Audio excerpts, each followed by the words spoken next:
एक छोटा सा जीवन आप और हमारा है, उसमें ये पवित्र सावन के महीने में शिव महापुराण की कथा, बोलबम सेवा एवं कल्याण समिति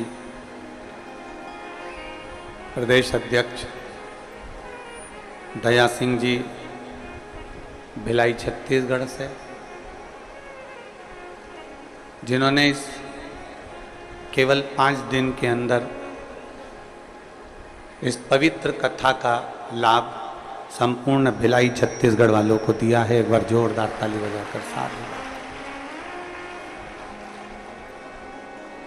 बोलबम सेवा समिति इतने बरसते पानी में भी बहुत सुंदर व्यवस्था, हम कहें दया सिंह जी,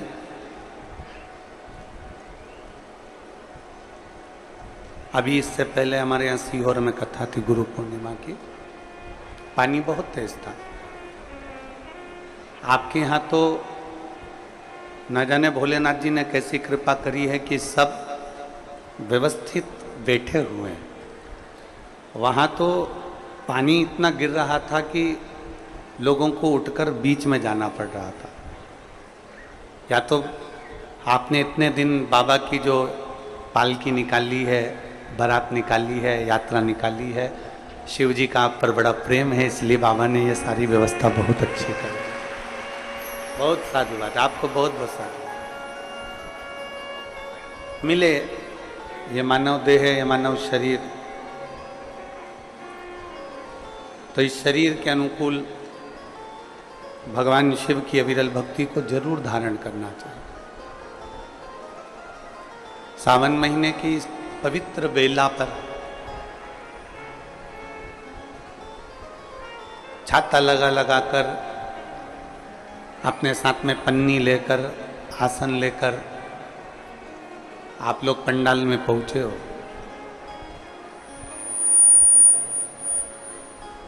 ये विश्वास मानकर चलना कि मेरा देवाधिदेव महादेव आपकी झोली कभी खाली नहीं रखने वाला, वो भरेगा जरूर, ये निश्चित है। लाखों की संख्या में आपका पहुंचना, 2 दिन से लगातार बारिश हो रही है, एक जैसी पानी गिर रहा, और उसमें भी आपकी अविरल भक्ति, भगवान शिव की प्रति प्रेम, ये बहुत बड़ा है।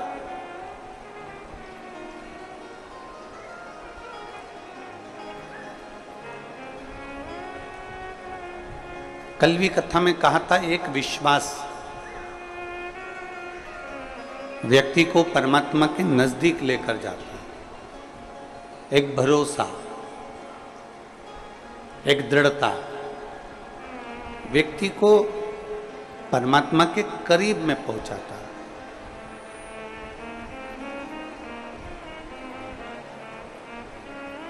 शिव महापुराण की कथा में तब जाओ जब आपका विश्वास बहुत प्रबल हो जाए, जब आपका भरोसा बड़ा प्रबल हो। अगर आपका विश्वास प्रबल नहीं है, आपका भरोसा प्रबल नहीं है, तो शिव महापुराण की कथा में जाने से कोई लाभ नहीं। धान बोने से पहले किसान जब धान बोता है तो धान बोने से पहले जमीन को नरम कर लेता है, उसमें पानी भर देता है। धान बोने से पहले जमीन में क्यारी बनाकर, खेत को तैयार कर उसमें पानी भर देता है। क्यों? क्योंकि वो जमीन नरम हो जाए। जमीन अगर नरम हो जाएगी तो उसमें फसल लगाने में दिक्कत नहीं होगी, उसमें बीज अंकुरित हो जाएगा और फसल तैयार हो जाएगी। जमीन को नरम करना जरूरी है। जमीन नरम होती है तब बीज अंकुरित होता है और बाहर निकलता है और फिर वो पौधा बनता है। फिर हमें फसल प्राप्त होती है। जैसे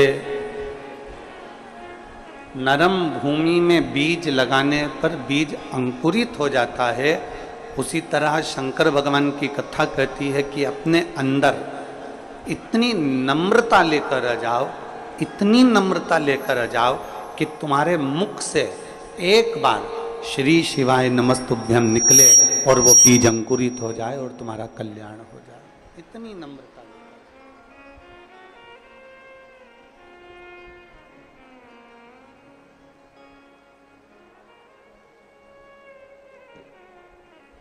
सभी गुणों में सर्वश्रेष्ठ गुण होता है नम्रता का गुण। आपके अंदर की नम्रता कितनी है, आपके अंदर की विनम्रता कितनी है, यह आपको मालूम होना चाहिए। एक नम्रता का गुण ऐसा होता है जिससे हम परमात्मा को अपने करीब में ला सकते। एक नम्रता का गुण ऐसा होता है जिससे हम अपने रूठे हुए को भी अपने पास बुला सकते हैं।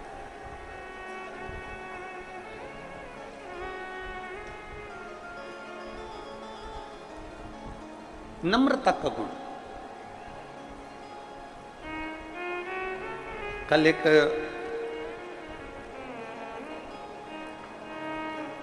बच्चे ने एक प्रश्न किया था।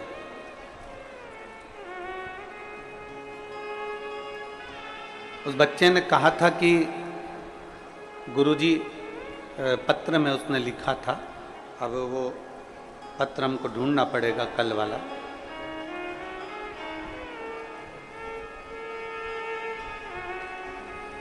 उस पत्र में उस बच्चे ने प्रश्न किया था, क्या श्री शिवाय नमस्तुभ्यम बोल लेने से, ओम नमः शिवाय बोल लेने से, नमः शिवाय बोल लेने से क्या भगवान शंकर आ जाते हैं?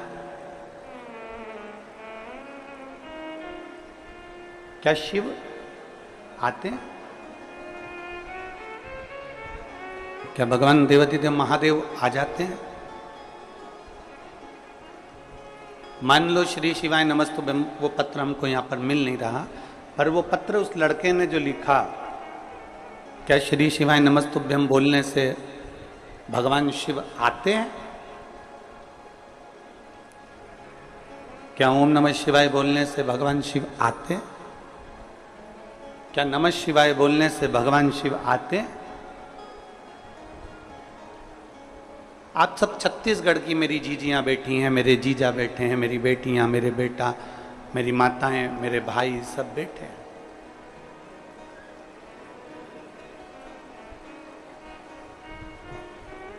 अगर ये प्रश्न आपके सामने आ जाता, आप भी शायद यही उत्तर देते जो हम दे रहे हैं। बच्चे ने लिखा, वो पत्र तो हमको अभी नहीं मिल रहा है, पर उस बेटे ने कल लिख के भेजा, क्या श्री शिवाय नमस्तुभ्यम बोलने से शिव आ जाते हैं? अगर वो बेटा यहाँ पर बैठा हो तो हम उस बेटे से कहेंगे कि तुम्हारे पास में जो बैठा हो, तुम्हारे पास में जो बैठी हो, उसको अपशब्द कहना चालू करो। तुम्हारे पास में जो बैठा बैठी हो, जो भी बैठा हो, अगर वो बच्चा यहाँ बैठा हो तो अपने पास में जो बैठा हो ना, उसको गाली देना चालू करो। तुम्हारे पास में जो खड़ा हो, तुम्हारे पास में जो बैठा हो, उसको अपशब्द कहना चालू करो।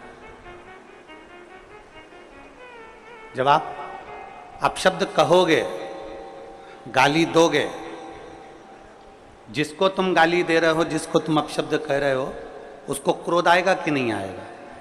बोलो तो नहीं छत्तीसगढ़ की जीजियो, जम के तो बोलो, आएगा ना? बच्चे ने प्रश्न किया कि श्री शिवाय नमस्तुभ्यम बोलने से क्या शिव आते हैं? मैं उस बच्चे से कहना चाहता हूं, अगर वो बच्चा यहां बैठा हो तो तुम अपने पड़ोस में जो बैठा है उसको गाली दे, उसको अपशब्द बोल, उसको आड़ा टेढ़ा बोल, फिर देख उसको क्रोध आता है कि नहीं आता। आएगा कि नहीं आएगा? जब तुम्हारे बोलने से पड़ोसी को क्रोध आ जाता है तो श्री शिवाय नमस्तुभ्यम बोल लेने से मेरा महादेव भी आ ही जाता। क्यों नहीं आए? केवल आप दिल से पुकारोगे, दिल से भजोगे, दिल से स्मरण करोगे। तुम्हारे कहने से पड़ोसी को क्रोध आ रहा है, तुम्हारे कहने से पड़ोसी को अपशब्द बोलने से क्रोध आ रहा है, तो परमात्मा क्यों नहीं आ सकता? आप दिल से तो पुकारो। चलो वो भी जाने दो, और सरल भाषा में समझ लो।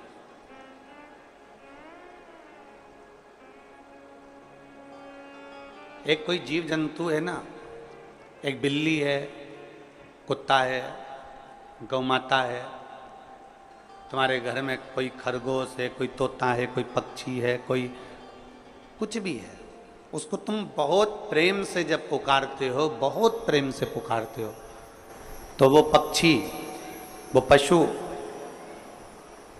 वो गौ माता, वो श्वान, वो बिल्ली तुम्हारे पास में आती कि नहीं आती? अरे बोलो तो जम के, आती है ना? आपने केवल उसको प्रेम से पुकारा, आपने केवल उसको प्रेम से बुलाया, तो वो तुम्हारे करीब में आ गए। जब एक जीव तुम्हारे प्रेम से बुलाने से तुम्हारे करीब में आ सकता है, तो तुम्हारे प्रेम से, करुणा से, वात्सल्यता से परमात्मा को पुकारने पर मेरा देव अधिदेव महादेव भी तुम्हारे पास में आ सकता। बोल बम का नारा है सारी समस्या का हल।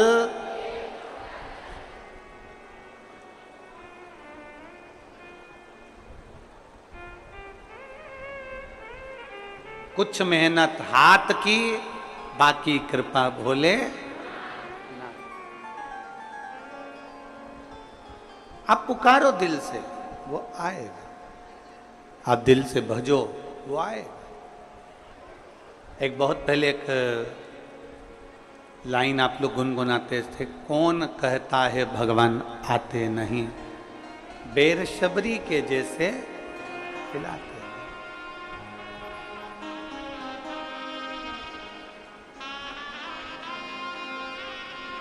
कौन कहता है भगवान सोते नहीं, लोरी यशोदा जी जैसी हम सुनाते नहीं। जिस दिन हम दिल से, स्नेह से भगवान शिव को पुकारेंगे, जिस दिन हम स्नेह से परमात्मा को आमंत्रित करेंगे, हमारा परमात्मा हमारे करीब में जरूर आएगा।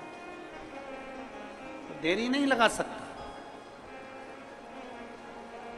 शिव महापुराण की कथा क्या सिखाती है? भगवान शंकर की कथा केवल यही सिखाती है कि आप जिस परिस्थिति में हैं, आप जैसी भी परिस्थिति में है, उस परिस्थिति में परमात्मा को पुकारो।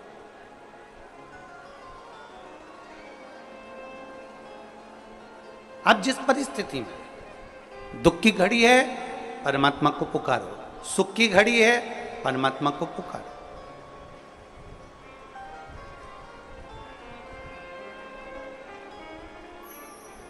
ये बोलबम सेवा कल्याण समिति भिलाई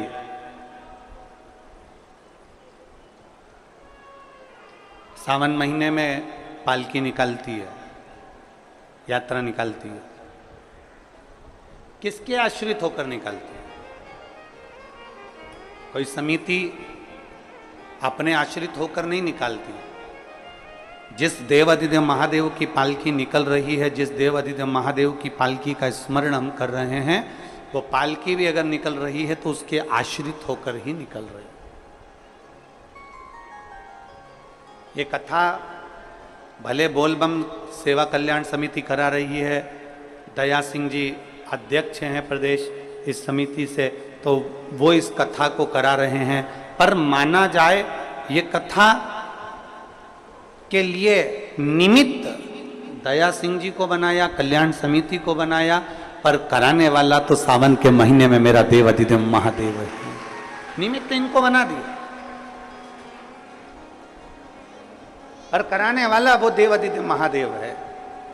और आपसे भी निवेदन है, आप जितनी मात्रा में यहाँ पर माताएं बैठी हैं, मेरी जीजियां बैठी, मेरे जीजा बैठे, मेरी बेटियां बेटे, जो इस कथा में बैठे हुए हैं, उनसे भी निवेदन है, आप इतने बरसते पानी में नहीं आ सकते थे।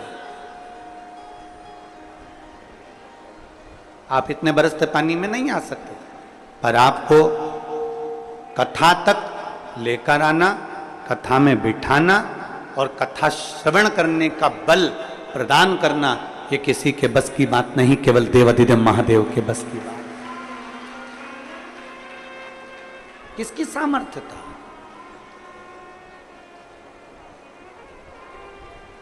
आप और हम सोचे कि हम शंकर जी को अच्छे से जानते हैं, ना ना ना ना,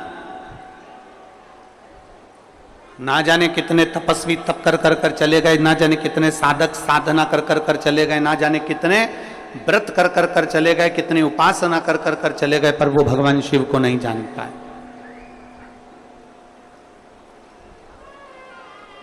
आप और हम इतनी जल्दी भगवान शिव को नहीं जान सकते। आप और हम इतनी जल्दी भगवान शंकर को नहीं जान सकते।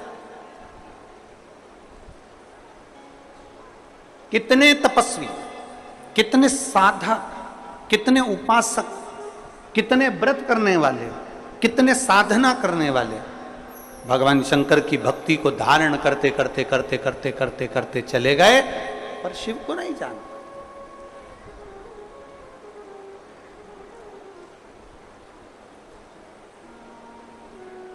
आप में से कई माताएं ऐसी हैं, जब मंदिर में पूजन करने जाती हैं तो 2-4 माताओं को राय देकर आती हैं, अरे तुझे नहीं आती ऐसे पूजन करा कर, अरे तुझे नहीं आता ऐसे जल चढ़ाया कर, अरे तुझे नहीं आता तू ऐसा करा कर, अरे तुझे नहीं आता ऐसा करा कर। मेरी उन माताओं से निवेदन है, आपको जो आता है ना वो आप अपने दिल में रखिए, अगर उसको बताना ही है ना तो मंदिर से बाहर निकल कर बताओ, पर मेरे महादेव के सामने कोई राय मत दीजिए, कोई विचार मत दीजिए। मेरे महादेव के सामने तो इतना कीजिए कि दिल से, भाव से, भक्ति से एक लोटा जल आड़ा टेढ़ा जैसे चढ़ाओ चढ़ाओ, तुम्हारा मन पड़ जाए जैसे बेलपत्री चढ़ाओ, तुम्हारा मन पड़ जाए जैसे चंदन लगाओ, तुम्हारा मन पड़ जाए जैसे धतूरा चढ़ाओ, तुम्हारा मन पड़ जाए जैसे तुम भगवान शंकर को रिझाओ, तुम्हारा दिल कर जाए वैसे तुम शिव को भजो। उल्टा भजो, सुल्टा भजो, जैसा भजोगे तुम्हारे ऊपर है। बीज पृथ्वी के अंदर डाला जाता है, खेत में डाला जाता है, वो उल्टा है कि सीधा, ये बीज अंदर गया किसको मालूम, पर पौधा सीधा ही लगता है। उसी तरह तुम कैसे भी जपो, मेरा महादेव मिलता जरूर है, मिलता जरूर।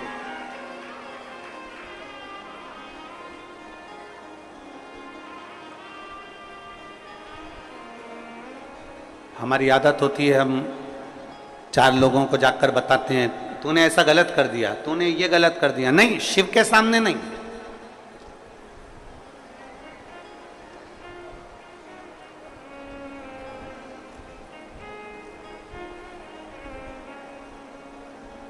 शिव के सम्मुख में नहीं। हम अगर देवाधिदेव महादेव को रिझा रहे हैं तो उसमें हमारे भाव यह होना चाहिए कि जैसे भी भजो शिव मिलेगा, जरूर भगवान शंकर जरूर प्राप्त हो। और तेरी कृपा बिना न हिले एक भी अणु, लेते हैं श्वास तेरी कृपा से तनु तनु।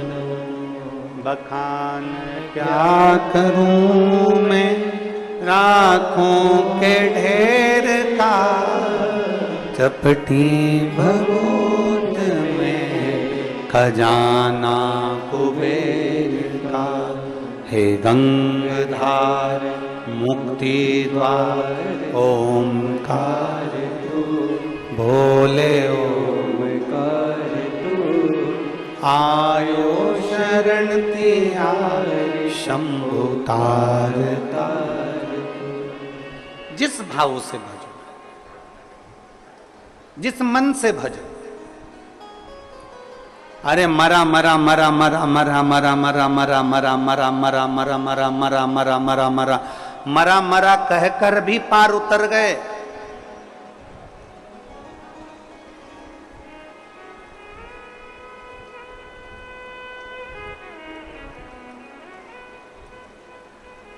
बहुत सारे मिलते हैं आपको, कोई कहेगा ऐसा भजो, कोई कहेगा वैसा भजो, कोई कहेगा ऐसे गुणगान करो, कोई कहेगा वैसे गुणगान करो।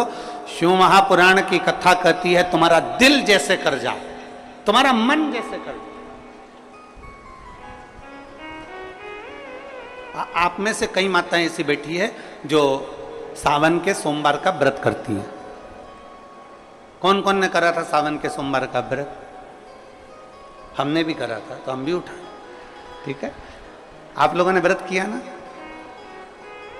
अब आप में से और हम में से कई माताएं बहन भाई ऐसे होंगे जो व्रत करे होंगे, तो उन्होंने एक टाइम फलाहार किया होगा, एक टाइम जम के बोलो भोजन किया होगा। आप में से कई लोग ऐसे होंगे जिन्होंने एक टाइम फलाहार करा तो दूसरे समय पर भी फलाहार किया होगा। आप में से कुछ लोग ऐसे होंगे जो एक टाइम केवल फलाहार करे होंगे, दूसरे समय कुछ भी नहीं लिया। बोलो बोलो, सही है कि गलत है? अब ईमानदारी से बोलना। आप में से कई लोग ऐसे होंगे जिन्होंने दिन भर कुछ भी नहीं खाया होगा, केवल एक गिलास दूध, एक फल और बाबा का प्रसाद लेकर और व्रत कर लिया। अब आप में से कई लोग ऐसे भी होंगे जिन्होंने दोनों समय भोजन करा होगा और सवेरे नाश्ता भी किया होगा, दिन में पानी पूरी भी खाई होगी, शाम को थोड़ा भगर भी, सब खाया। अब जरा बहुत बहुत गहन चिंतन वाला विषय है, जरा ध्यान दीजिएगा। एक व्रत करा, एक टाइम भोजन, एक टाइम फलाहार, एक ने व्रत करा दोनों समय फलाहार, एक ने व्रत किया कि मैं कुछ नहीं खाऊंगा, एक फल, एक गिलास दूध, एक ने सब कुछ खाया, मतलब दिन भर भोजन कर, दिन भर भोजन कर। अब जो एक समय फलाहार कर रहा है वो भी शंकर का भगत है, जो एक दोनों समय फलाहार कर रहा है वो भी शिव का भगत है, जो एक फल ले रहा है और एक गिलास दूध ले रहा है वो भी शिव का भगत है, और जो दोनों समय भोजन कर रहा है वो भी शिव का भगत है। अब शंकर जी से पूछा जाए कि इनमें से तुम मुक्ति किसको दोगे, इनमें से तुम मोक्ष किसको दोगे, इनमें से सबसे पहले तुम किसकी सुनोगे, किसकी सुनोगे? तो भगवान देवाधिदेव महादेव का चरित्र कहता है माता पार्वती से, पार्वती भले तुम भूखे रहो मत रहो, पर इतना जरूर करो कि किसी का दिल ना दुखे, तो मैं प्रसन्न हो जाता हूं और वर प्रदान करूं। तुमने व्रत किया ना किया, तुमने साधना करी ना करी, तुमने तप किया ना किया, तुमने उपास किया ना किया, पर इतना जरूर करो कि जिस दिन तुम्हारा व्रत है, जिस दिन तुम्हारा उपास है, उस दिन तुम्हारे मुख से अपशब्द ना निकले। जिस दिन तुम्हारा व्रत है उस दिन तुम्हारे मुख से आड़ा टेढ़ा ना निकले। जिस दिन तुम्हारा व्रत है उस दिन तुम अपने पिता, पति और परमात्मा, इन तीन के झूठे बर्तन अवश्य घिसे, अवश्य मांझे।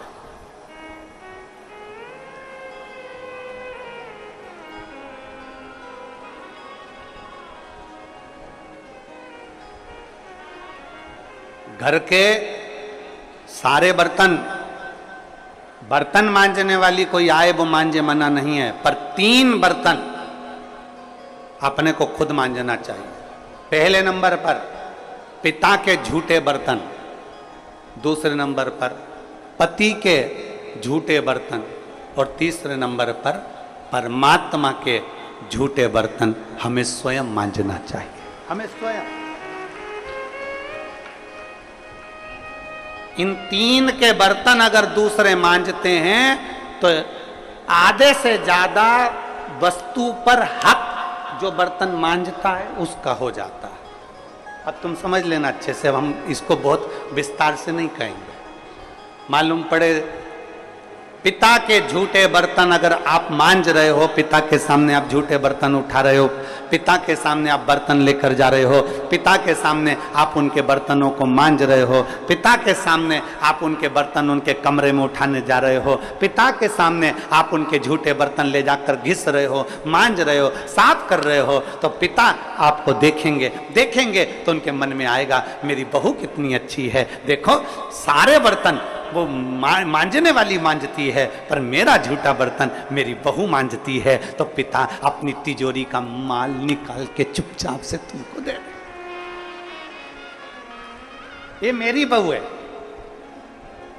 सारे बर्तन दूसरे मांजते हैं पर मेरी बहू मेरे बर्तन मांजती है, मेरी बहू मेरी सेवा करती है, मेरी बहू मेरी चाकरी करती है, मेरी बहू मेरे बर्तन घिसती है। दूसरे नंबर पर पति के बर्तन, पति ने जिस बर्तन में भोजन किया है उसका बर्तन मांजने वाला नहीं, उसके बर्तन पत्नी को मांजना चाहिए।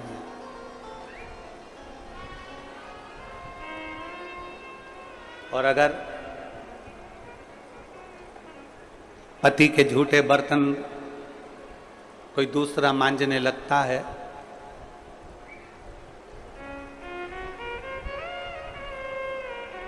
तो एक दिन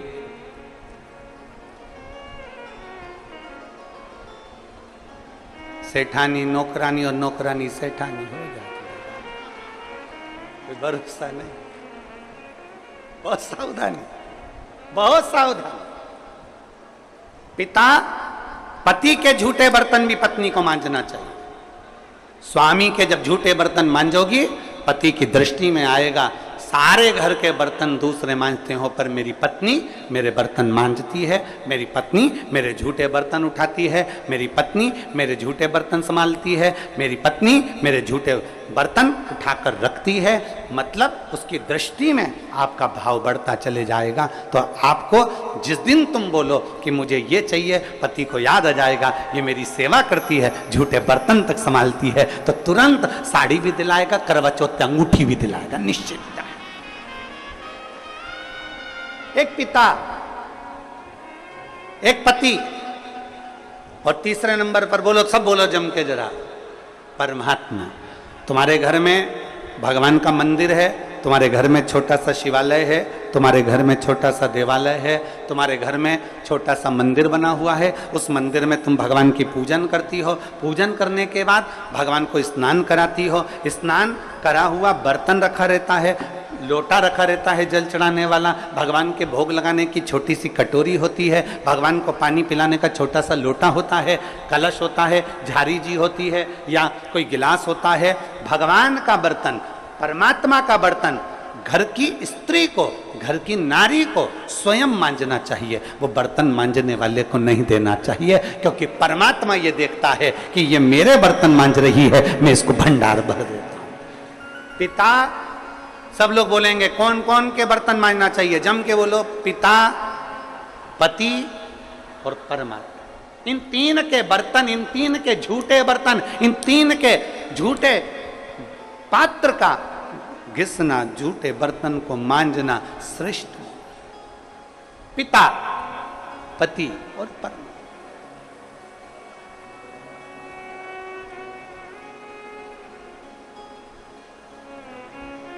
श्रेष्ठ।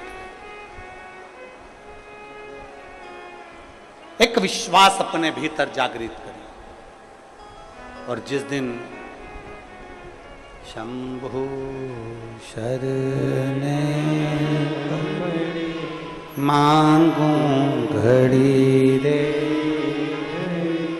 दुख काटो दया करीन दर्शन, शंभु शरणे पड़े मांगू घड़ी रे घड़ी, दुख काटो दया करीन दर्शन। भगवान को प्राप्त करने के लिए मन दिल नम्र कर लो, और दूसरा है परमात्मा से कुछ प्राप्त करना है तो स्वयं समर्पण करो। कैसे भज रहे हो? किस तरह से बज रहे हो, कैसे स्मरण कर रहे हो, उससे मतलब नहीं है। भगवान ये नहीं देखता। भगवान से पूछा जाए कि जिसने व्रत दिन भर का रखा, जिसने कुछ नहीं खाया, जिसने पानी भी नहीं पिया, जिसने दोनों टाइम भोजन किया, जिसने एक समय फलाहार किया, एक समय भोजन किया, आप किसकी सुनते हो?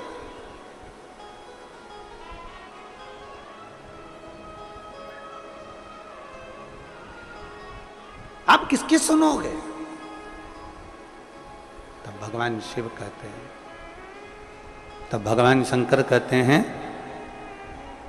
शिव माता पार्वती जी से कहते हैं, पार्वती जो किसी का दिल ना दुखा,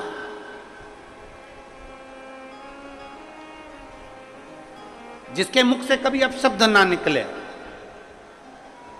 कोई बहुत बड़े ओहदे पर बैठ गया ना, बहुत बड़े पद पर बैठ जाए, बहुत बड़ा उसको मठाधीश पीठाधीश बनकर बैठ जाए, कोई बहुत बड़ा संत साधु बनकर बैठ जाए, कोई बहुत बड़ा तपस्वी बनकर बैठ जाए, कोई बहुत बड़ा कथाकार बनकर बैठ जाए, कोई बहुत बड़ा साधक बनकर बैठ जाए, और उसके मुख से यदि अपशब्द निकल रहा है तो समझ लेना कि उसका बहुत बड़ा बनना बेकार है, उसका बहुत बड़ा बनना श्रेष्ठ करना ही।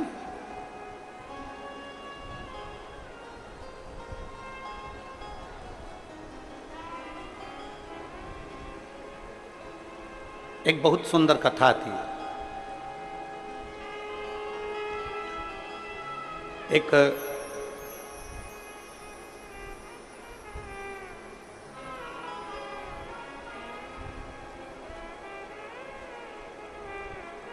त्रेता में एक राजा हुए जिनका नाम था वीरमणि। शिव जी के परम उपासक थे। भगवान शंकर के इतनी उपासना करते थे वीरमणि, इतनी उपासना करते थे कि शिव के बिना एक क्षण नहीं रहते।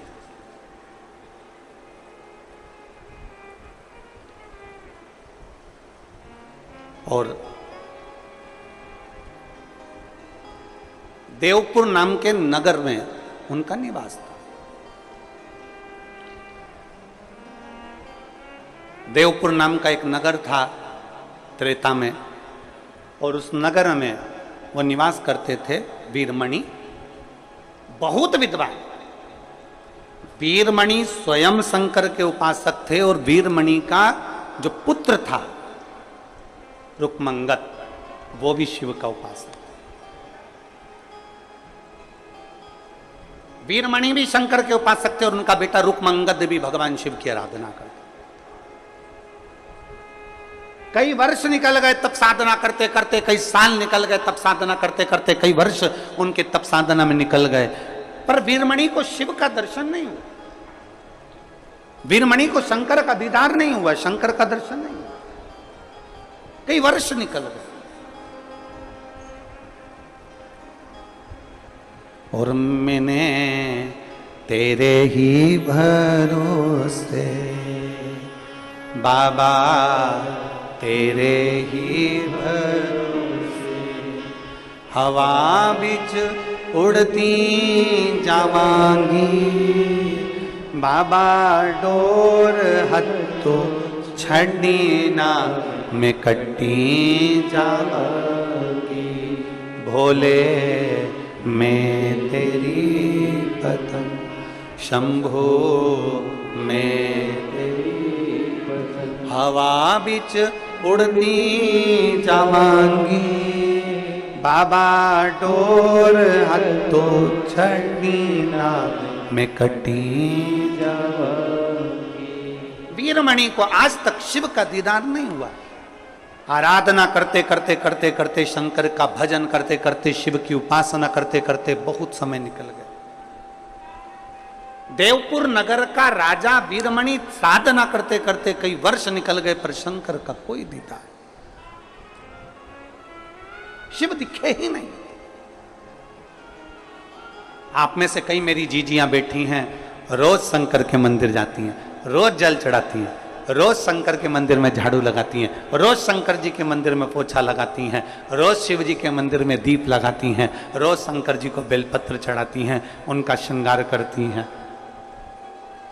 कई माताएं ऐसी हैं जिनको अभी तक शंकर का दीदार नहीं हुआ। पर इतना विश्वास से कहता हूं, छत्तीसगढ़ की इस पवित्र भूमि पर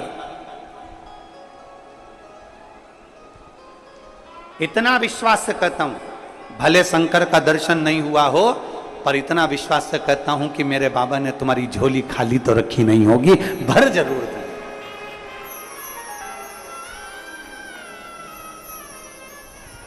ये भरोसा है। राजा वीरमणि को, देवपुर नगर के राजा वीरमणि को शंकर का दर्शन नहीं हुआ। आखिरी में वीरमणि को लगा कि शिव का दर्शन नहीं हो रहा, मेरी साधना। वीरमणि का बेटा रुकमंगत भी शिव की आराधना में लीन रहने लगा। श्री शिवा नमस्तु, श्री शिवा नमस्तु, श्री शिवा नमस्तु, श्री शिवा नमस्तु। वीरमणि भगवान शंकर की आराधना में डूबे रहते, रुकमंगत भगवान शिव की आराधना में डूबे रहते। एक दिन वीरमणि कहीं से निकल कर जा रहे थे और रास्ते में वीरमणि जब निकल कर जा रहे थे, नंदी भगवान शिव के गण नंदी रूप बदलकर पृथ्वी पर विचरण कर रहे थे। और वीरमणि ने देखा कि कोई ऐसा चमकदार व्यक्ति जिसके चेहरे का तेज इतना प्रबल है कि सूर्य भी उसके सामने फीका है।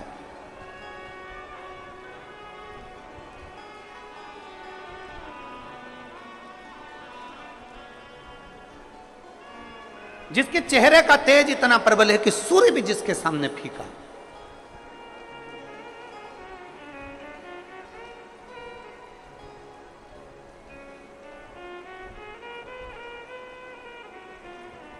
कभी कभी ऐसा होता है, कभी और ये अनुभव किया है हमने भी किया।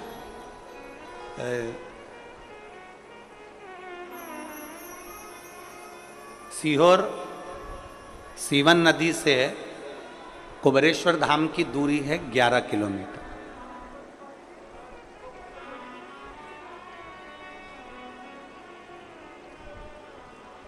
सुल्तानगंज से बाबा बैद्यनाथ जी की दूरी 150 किलोमीटर से ज्यादा।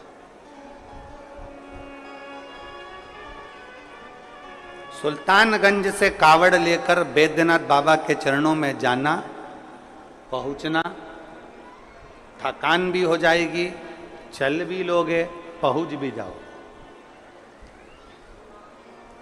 ओमकारेश्वर का जल लेकर उज्जैन तक लोग पहुंच जाते हैं 150-200 किलोमीटर, 150 किलोमीटर चल। लोग 90-100 किलोमीटर तक चल लेते। पर मां सीवन का जल लेकर जब कुबेरेश्वर धाम तक केवल 11 किलोमीटर चलना है, केवल 11 किलोमीटर। लोगों को लगता है 11 किलोमीटर, हम तो वहां गए थे, हम वहां पर 150 किलोमीटर चढ़े थे, हम आ गए थे, हम 70 किलोमीटर चले थे, हम आ गए थे, हम 50 किलोमीटर चले थे, हम आ गए थे 21 किलोमीटर चले थे, हम आ गए थे 14 किलोमीटर चले थे, हमने वो पहाड़ चढ़ा था, हमने वो वहां गए थे, हमने वो दर्शन किए थे, हम इतने ऊंचे पहाड़ चढ़ सकते हैं, तो 11 किलोमीटर क्या लगे। पर हमने देखा है सीवन का जल लेकर जब 11 किलोमीटर दूर कुबेरेश्वर धाम तक जाते हैं तो 11 किलोमीटर चलने में भी लोगों को ये अनुभव होता है कि हम कम से कम 300 या 500 किलोमीटर केवल 11 किलोमीटर में चलिए। इतना सत बाबा ले लेता, इतना सत लेता। आप लोगों में से किसी ने सीहोर की अगर कावड़ भरी होगी तो उसको मालूम होगा। इतना सत, इतनी शक्ति, इतनी परीक्षा मेरा कुबेरेश्वर बाबा ले लेता है। 11 किलोमीटर चलते चलते चलते चलते जब मात्र 1 किलोमीटर की यात्रा रह जाती है तब बाबा इतनी परीक्षा लेता है, इतनी परीक्षा लेता है कि अब तो चला नहीं जाता, केवल 11 किलोमीटर में। और लोग सुबह मॉर्निंग वॉक करते हैं तो 5 kilometre, 7 kilometre, 6 kilometre, 4 kilometre, 3 kilometre चल लेते हैं। पर कुबेरेश्वर धाम जब जाते हैं और जब बाबा की कांवड़ लेकर जाते हैं तो वहां थक जाते हैं, 1 किलोमीटर तो चला तक नहीं जाता, ऐसी स्थिति हो जाती। हमने भी अनुभव किया। और जब 2 किलोमीटर की यात्रा रह गई हमारे चलते चलते चलते चलते, तब चलना नहीं जा रहा। साथ वाले बोले गाड़ी लगा दे, गाड़ी में बैठ जाओ। हमने कहा नहीं, थोड़ा और बचा है, चलते चलो। आखिरी में हमने देखा बोल बम बोल बम बोल बम बोल बम बोल बम बोलते बोलते बोलते बोलते चलते चलते आखिरी में 2 लड़कों के कंधे पर हाथ रखा, फिर चल दिए, चलते चलते चलते चलते फिर आखिरी में विचार कर अब 1 किलोमीटर बचा है पर चला नहीं जा रहा। इतनी देर में बाबा देवाधिदेव महादेव का स्मरण किया। एक छोटा सा छोरा गोरा गोरा सा आया, उसने हाथ पकड़ा, चीटी उंगली पकड़कर जो खींचता खींचता खींचता खींचता ले गया तो कुबरेश्वर धाम तक पहुंचा। आखिरी परीक्षा पर भी वो साथ देता ही देता। आखिरी परीक्षा। अच्छा चलो तुमसे एक बात पूछें, उत्तर दोगे क्या? अरे बोलो तो भिलाई वालों, दोगे उत्तर? अपने बच्चे की ट्यूशन किस टीचर से लगवाते हो? वो टीचर जो तुम्हारे बच्चे के स्कूल में पढ़ाता है। बोलो बोलो सही है? अरे जम के तो बोलो।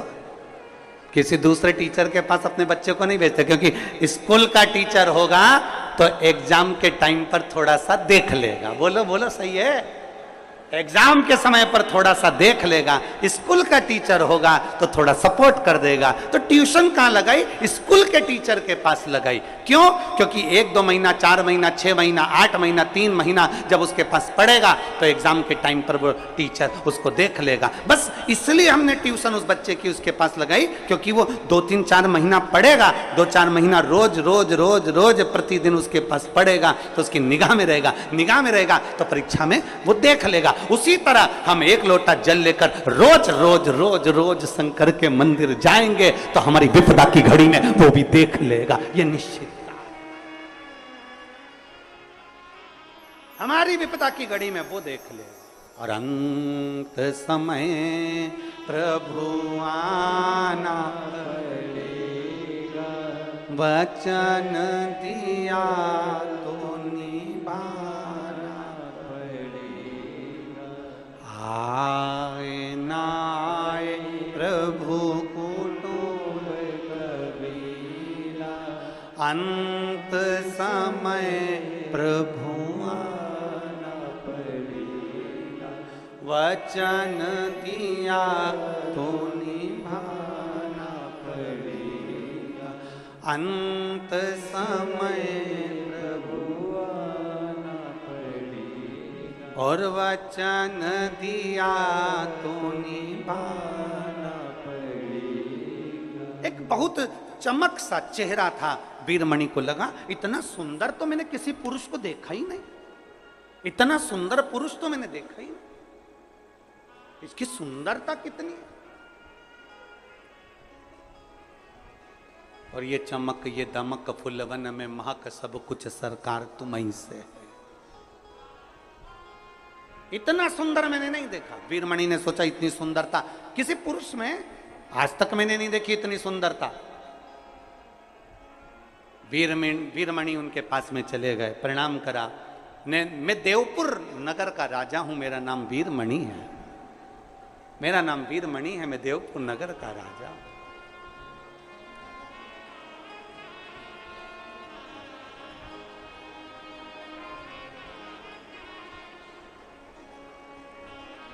सावन के महीने में वीरमणि राजा की कथा बहुत बहुत फलदायी होती है, बहुत फल। मैं देवपुर नगर का राजा हूं, मेरा नाम वीरमणि है, मेरा एक बेटा है रुकमंगद, वो भी शिव की आराधना करता है,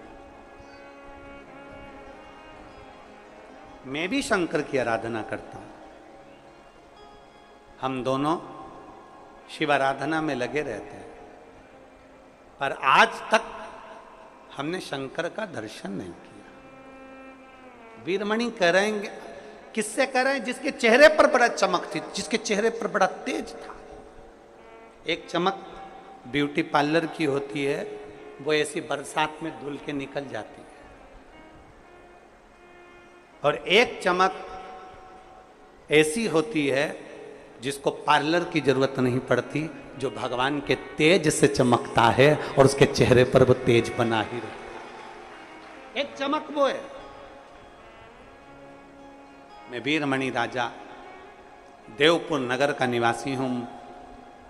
मेरा बेटा भी शिव की आराधना करता है और मैं भी शंकर की आराधना करता हूँ, पर मुझे आज तक शिव का दर्शन नहीं हुआ।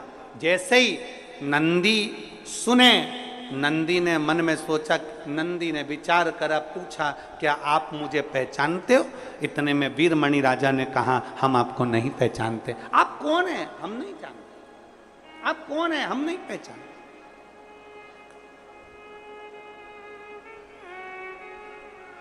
हमने आज तक आपको देखा नहीं। और महाराज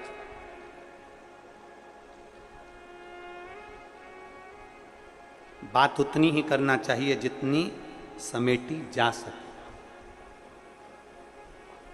लंबा धागा और लंबी जुबान ये दोनों उलझा देती है। बहुत लंबा धागा होगा ना तो सिलने बैठोगे ना तो वो भी उलझ जाएगा, और बहुत लंबी जीवान होगी ना, बड़बड़ बड़बड़ बड़बड़ दिन भर ये सा हो गया, वैसा हो गया, ये हो गया, वो हो गया, ये कर दिया, वो कर दिया, ये हो गया, वो हो गया, तो व्यक्ति उलझता चले जाता, उलझता चले जाता। धागे को लपेट के रखो और जीवान को होठों से बंद करके रखो, तो थोड़ी कंट्रोल में होना चाहिए। अब वीरमणि ने तुरंत कह दिया हम शिव की आराधना करते पर शिव का दर्शन नहीं हुआ। नंदी ने पूछा, नंदी मौन, वीरमणि बोले जा रहे हैं, नंदी नहीं बोले। नंदी तो तेज प्रकाश, उनके चेहरे का पुंज इतना तीव्र था, इतना तीव्र।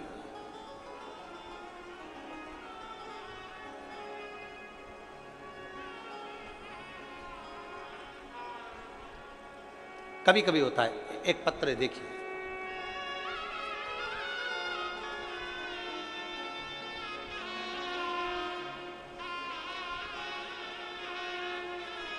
मैं ज्योति चंद्रा, पति हरीशचंद्रा, पता जेजेपुरी, जिला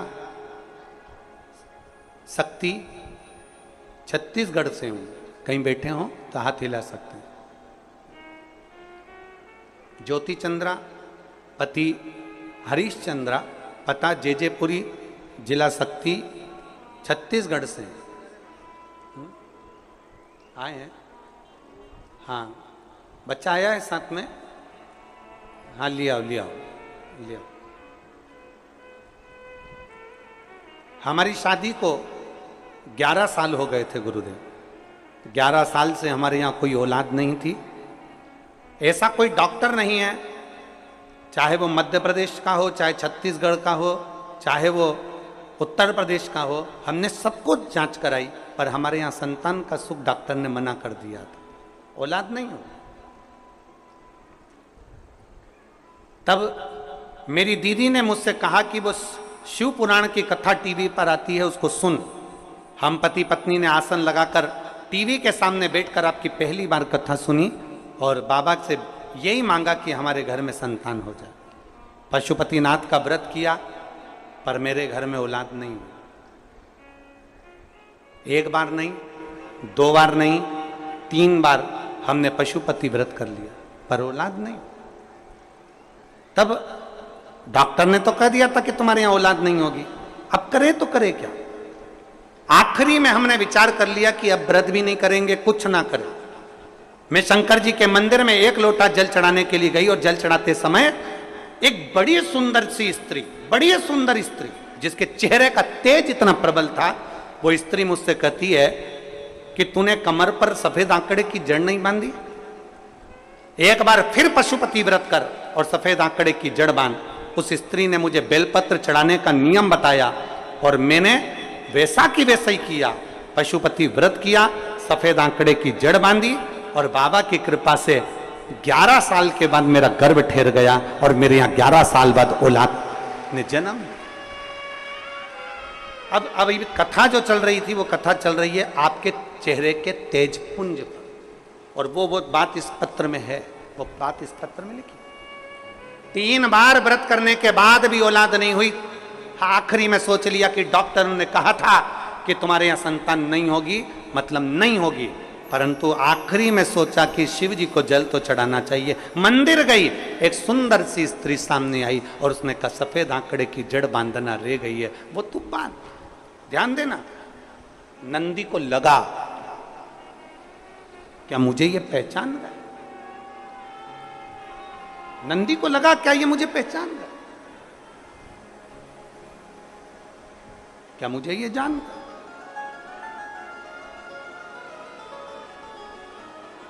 महाराज कभी कभी ऐसा होता है, बिल्कुल हार कर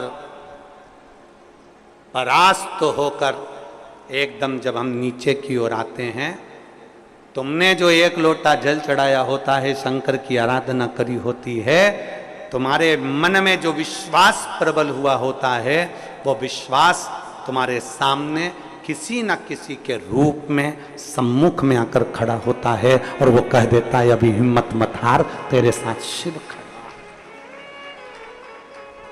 तो ये हिम्मत नहीं हारना, अभी तेरे साथ में शंकर है, तेरे साथ में ओघड़दानी है, तेरे साथ में शंभु है।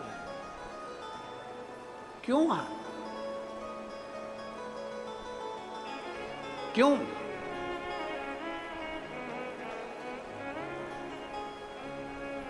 नंदी को लगा कि अब मुझे पहचान गया, नंदी नहीं बोले। वीरमणि राजा कहते हैं कि मैं शंकर का उपासक हूं, मेरा बेटा रुकमंगद भी शंकर का उपासक है, पर हमने आज तक शिव का दर्शन नहीं किया। पर हमारा विश्वास कहता है, आपके चेहरे का तेज कहता है, आपका मुख देखकर लगता है कि अब हमें शिव जरूर मिलेगा। और कोई शंकर का भक्त संसार में ऐसा आता है कि आपको सही मार्ग बताकर शिव से जोड़कर चला जाता है और शिव आपकी झोली भर देते हैं। कोई शिव का भक्त, कोई शिव का उपासक,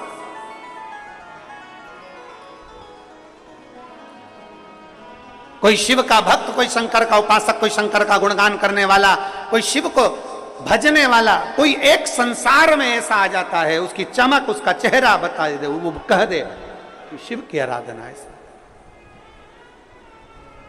और वो याद रखना, हो सकता है कि तुम्हारे पड़ोस में रहने वाली तुम्हारी आंटी हो, तुम्हारे परिवार की कोई माँ हो, पिता हो, कोई भाई हो, कोई बंधु हो, कोई सखा हो, कोई मित्र हो, कोई दोस्त हो, कोई दूसरा हो, वो भी मार्ग बता रहा, वो भी मार्ग,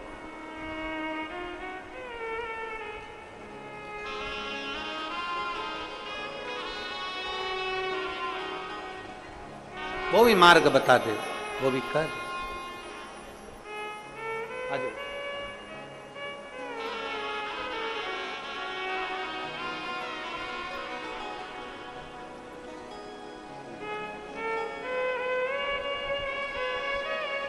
शंभो शंभो।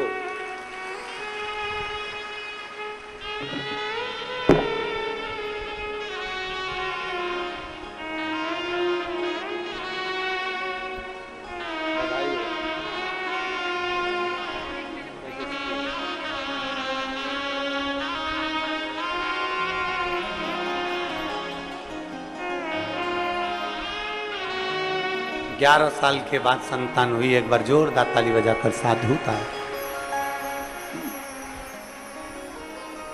जरूरी नहीं कि कोई आएगा तो वो बताएगा, आपके पास में रहने वाली कोई माँ, आपके नजदीक में रहने वाला कोई, आपके मित्र हो, सखा हो, दोस्त हो, सहेली हो, कोई रिश्तेदार हो, कोई नातेदार हो, कोई कुटुंबी हो, वो भी आकर कह देते हैं कि तू शिव की आराधना कर। समझ लो शंकर ने उसको अपना गण के रूप में भेजा, शिव ने उसको अपने गण के रूप में भेजा।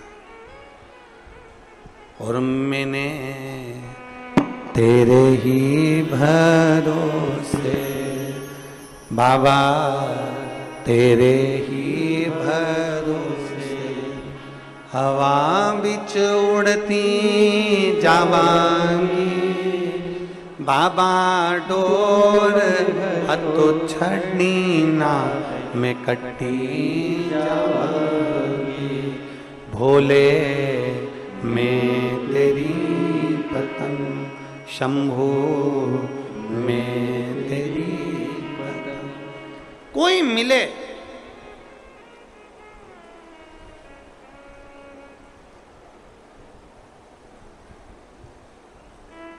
सावन के महीने में एक नियम अच्छा बढ़ाओ, बहुत जोरदार नियम बनाओ। कौन सा नियम बनाओ? सबको कह दो अपने घर में आधा घंटा, 1 घंटा, 15 मिनट, 20 मिनट शिव की बात करो। नियम कौन सा बनाना है? जम के बोलो। अपने घर में कम से कम आधा घंटा किसकी बात करो? जम के बोलो जरा, शिव की बात करो। और अगर कोई घर में शिव की बात ना करे तो अपने आप में नियम बना लो कि शिव से बात करो। शंकर भगवान के मंदिर में जाकर 2 क्षण बैठकर उससे नियम बनाओ। सावन के महीने में मैं आधा घंटा रोज शिव की बात करूंगी। केवल मैंने शिव पुराण सुनी है, पर मैं जो मेरे से मिलने आएगा पहले मैं उससे पूछूंगी, हर हर महादेव, श्री शिवाय नमस्तुभ्यम, कैसे हो? बढ़िया, आनंद में। कथा सुनते हो? हमने कथा में वीरमणि का चरित्र सुना था, हमने अशोक सुंदरी का चरित्र सुना था, हमने ब्रह्मा जी का चरित्र सुना था, हमने बेलपत्री की महत्वता सुनी थी। आधा घंटा नहीं तो 15 मिनट, 15 मिनट नहीं तो 5 मिनट, 5 मिनट नहीं तो 1 मिनट हम भगवान शंकर को अपने कीमती समय में से वो समय निकालकर उस परमात्मा को दें। सबसे कीमत वाला क्या है दुनिया में? सबसे कीमती क्या? जम के बोलो। समय। दुनिया में सबसे कीमती होता है समय। सोना गया वापिस आ जाएगा, घर गया वापिस आ जाएगा, दौलत गई वापिस आ जाएगी, पर समय गया वापिस नहीं। दुनिया का सबसे कीमती है समय। और भगवान को चाहिए क्या तुमसे? समय चाहिए। क्यों? क्योंकि आखिरी में जब व्यक्ति बीमार होता है, कहीं एक्सीडेंट होता है, वेंटिलेटर पर पड़ा होता है, तब घर के लोग रोते रोते भगवान से कहते हैं थोड़ा समय और दे दो, बच्चे छोटे हैं इसके, कहाँ जाएगा बेचारे को, थोड़ा समय और दे दो। डॉक्टर से कहते हैं डॉक्टर साहब थोड़ा सा समय दे दो, डॉक्टर साहब ऐसा कर दो ना थोड़ा और जी जाए, थोड़ा समय दे दो। पर भगवान भी कहता है, डॉक्टर भी कहता है, इसने अगर देवाधिदेव महादेव को समय दिया होगा तो महादेव अपने खाते में से इसको समय दिया। समय चाहिए, अंत समय। वो फिर लाइन फिर से गुनगुनाओ, सब बोलो।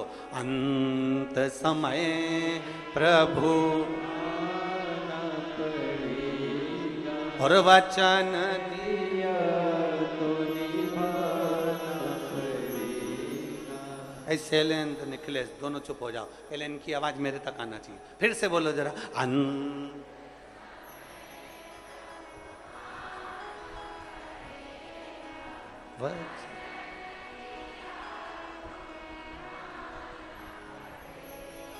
आय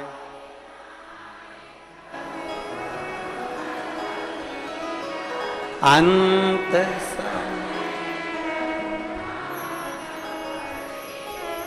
जोरदार, बहुत बड़ी। बारे भिलाई वालों, गजब की आवाज पाई, बहुत जोरदार। बस ऐसी शंकर की कथा में आना मतलब शंकर की भक्ति में डूबना। संकोच नहीं करना कि बाजू वाला बोल रहा है कि नहीं बोल रहा, पड़ोसन बोल रहा है कि नहीं बोल रहा। वो नहीं बोले ना तो अपना पांव थोड़ा दम क्या। अंत समय और वचन। अब गाओ। शिव तत्व इसी को कहते हैं। एक अविरल भक्ति हमें शिव से जोड़ ले, एक अविरल भक्ति हमें शंकर से जोड़।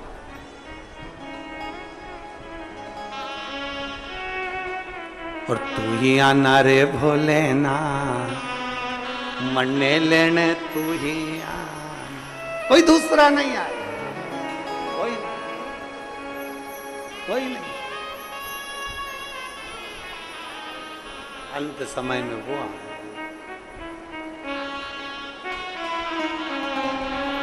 कोई दूसरा ना आए, बस वही, उसी की प्रतीक्षा, उसी का इंतजार, उसी की प्रतीक्षा।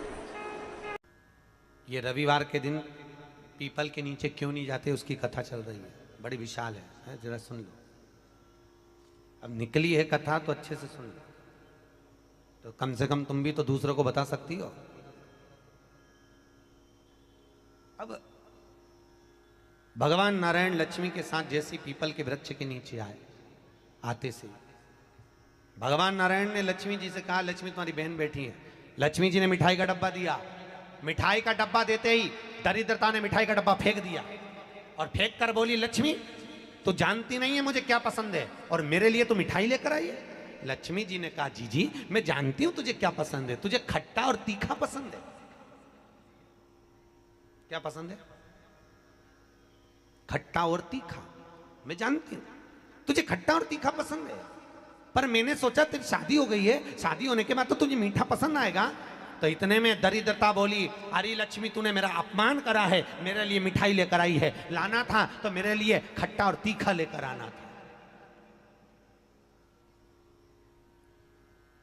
लक्ष्मी जी बोली, जी मेरे को मीठा पसंद है इसलिए मीठा लिया, तेरे को खट्टा तीखा पसंद है मुझे मालूम नहीं था, नहीं तो मैं लेकर आती, मुझे क्या मालूम था, मिलाती। आज भी हमारे यहां ध्यान देना, बेटी की विदाई में 4 चीजें नहीं दी जाती। कितनी चीज नहीं देते? 4। पहली झाड़ू। क्या? झाड़ू बेटी की विदाई में कभी नहीं देते। दूसरे नंबर पर सुई, बेटी की विदाई में कभी नहीं देते। तीसरे नंबर पर चलनी। क्या बोलते हो? चलनी बोलते हो ना, आटा छानने वाली चलनी, बेटी की विदाई में नहीं दी जाती। चौथे नंबर पर अचार की बरनी, बेटी की विदाई में नहीं दी जाती। बेटी की विदाई में अचार नहीं दिया जाता, खट्टा और तीखा बेटी की।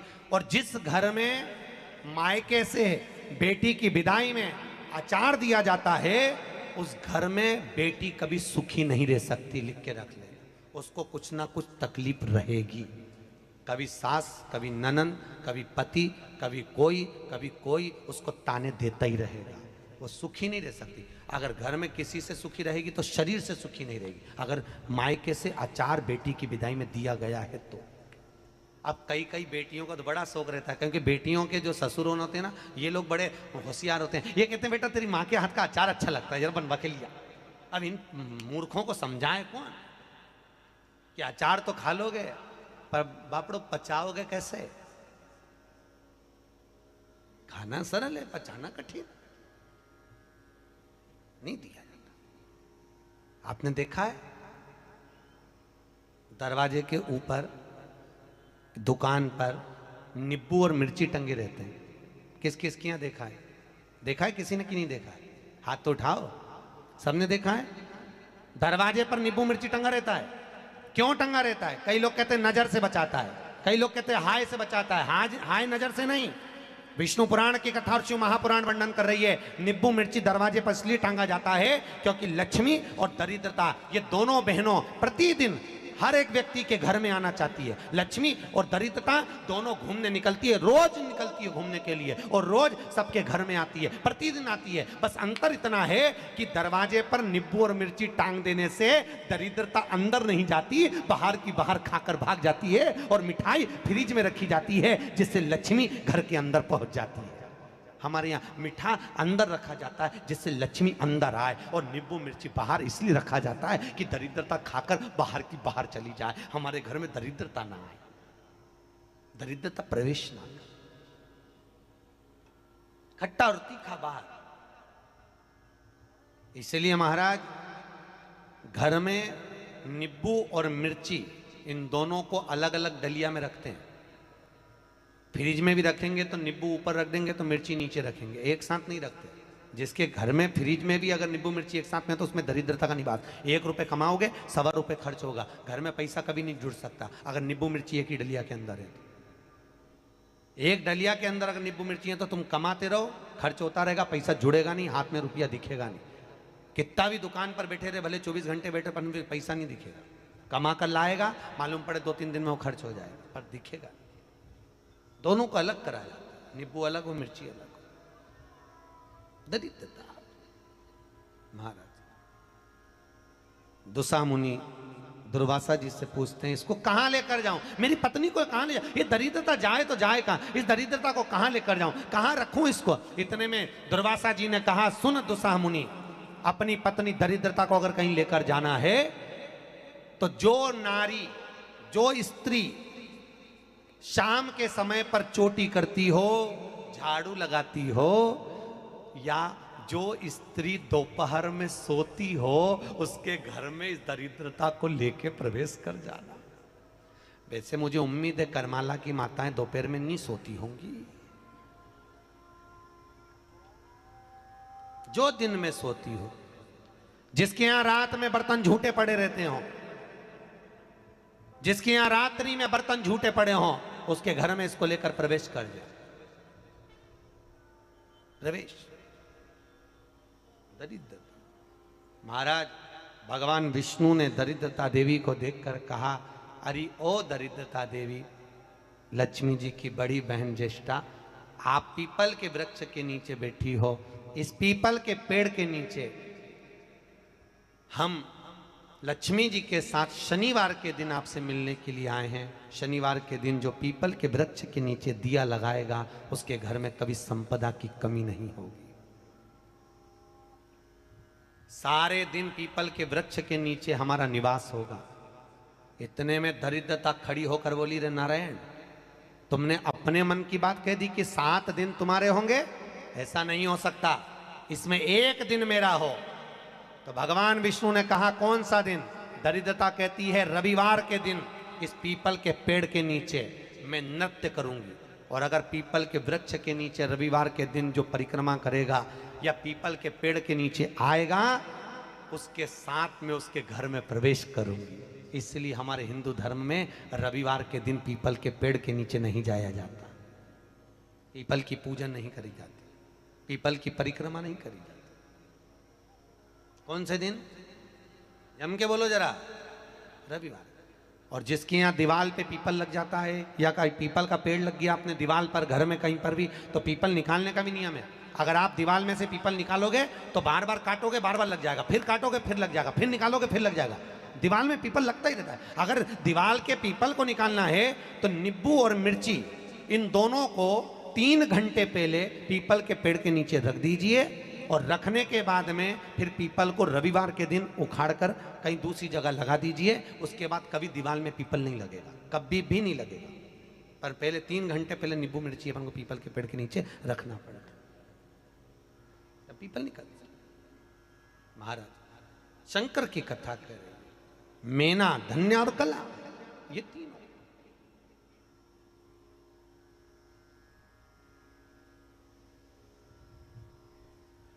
तीनों जा रही हैं, श्रापित हो गई। हमारा श्राप है, सनकादि कर रहे हैं, हमारा श्राप है, तुम तीनों के वस्त्र हमें लगे हैं, हम श्राप देते हैं, तुम मृत्यु लोक में जन्म लोगी। तीनों चरणों में पड़ गई, क्षमा करिए, हमसे गलती हो गई। तब तुरंत सनत कुमारों ने कहा, मृत्यु लोक में तुम तीनों जन्मोगी तो सही, पर एक बात याद रखना, तुम तीनों के गोद में 3 देवियां खेलेंगी जो जगत का कल्याण करेंगी। और मेना की गोद में पार्वती खेली, धन्या सुनैना बनी, जिनकी गोद में सीता जी खेली, कला कीर्ति बनी, जिनकी गोद में राधा जी खेली। ये 3 देवियां। और महाराज माता पार्वती की गोद में, माता मेनावती की गोद में पार्वती जी विराजमान हैं। इतनी देर में देवर्षि नारद का आगमन हो रहा है। इस पत्ती और 2 पत्ती के बीच में जो जगह है, अगर आप इस पत्ती को यहां से स्पर्श कर कर, इस पत्ती को यहां से स्पर्श कर कर शंकर भगवान के शिवलिंग पर अगर आप श्री शिवाय नमस्तुभ्यम कहकर, पंचाक्षर मंत्र नमः शिवाय कहकर, षडाक्षर मंत्र ओम नमः शिवाय कहकर यदि शंकर के शिवलिंग पर समर्पित करते हो तो वो 108 बेलपत्र का काम कर जाती है। पकड़ने का स्थान देखिए,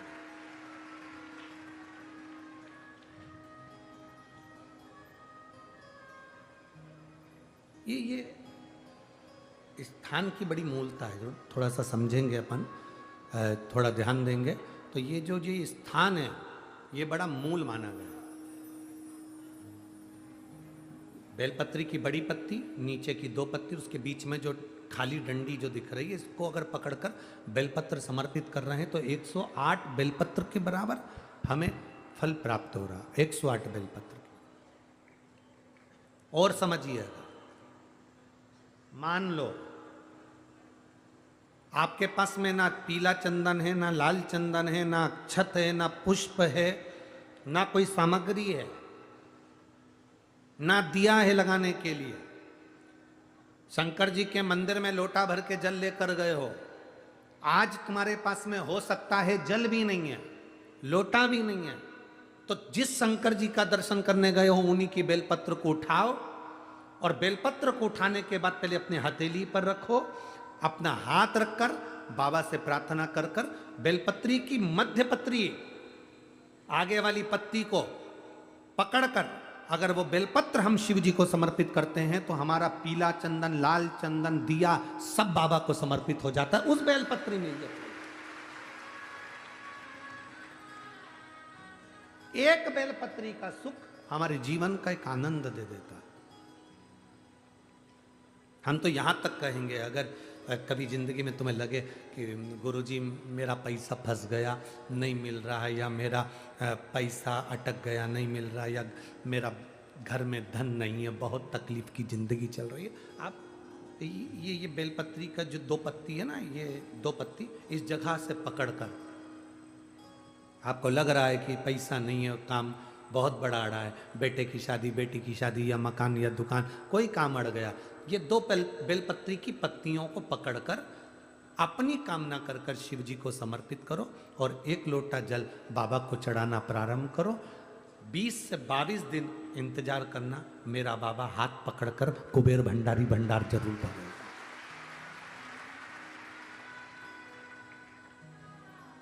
दो पत्ती को पकड़कर, लोग कहते हैं ब्रह्मा विष्णु महेश हैं बेलपत्री में, शिव जी के 3 नेत्र हैं बेलपत्री में, शंकर भगवान के त्रिशूल की 3 कोर है बेलपत्री में।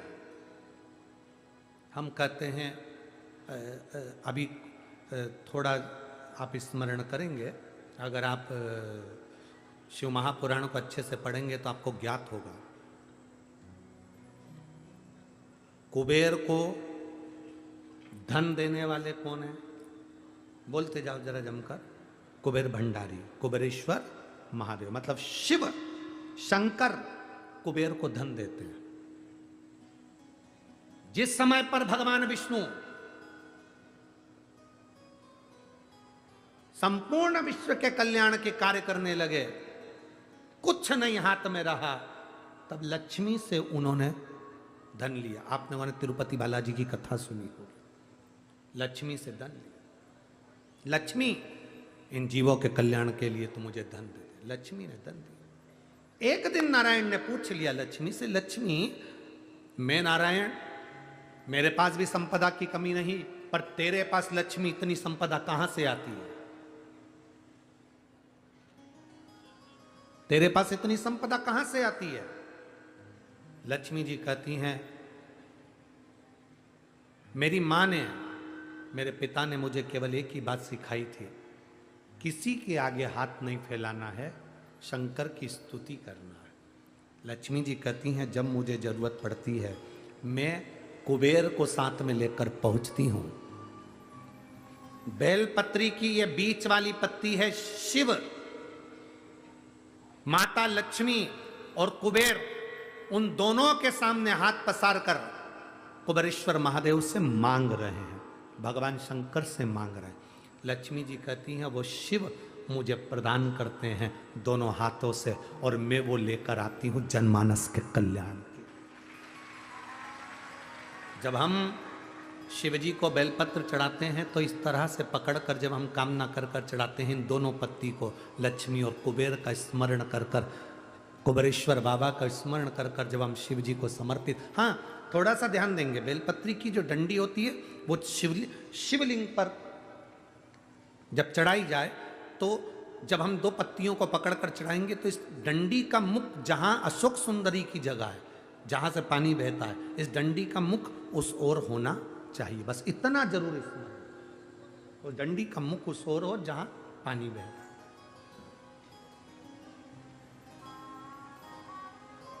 जिस जगह से जल बह रहा हुआ उस ओर।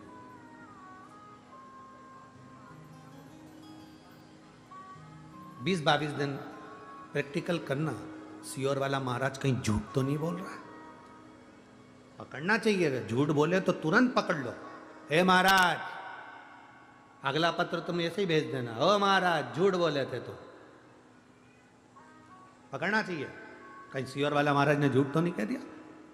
बेलपत्र को कहां से पकड़ना है, किस स्थान से पकड़ना है, किस जगह से पकड़ना है और कैसे बाबा को समर्पित करना है, उसका भी वर्णन हमारे शास्त्रों में लिखा हुआ है, जिससे हमें फल की। देखो ये बेलपत्र, कई लोग कहते हैं ऐसा क्या होता है कि यहाँ से पकड़ोगे तो ये फल मिलेगा, यहाँ से पकड़ोगे तो ये फल मिलेगा, यहाँ से पकड़ोगे तो ये फल मिलेगा। हमारा कहना इतना सा है, जब बॉटल चढ़ाते समय यहाँ नस नहीं मिलती तो यहाँ देखते,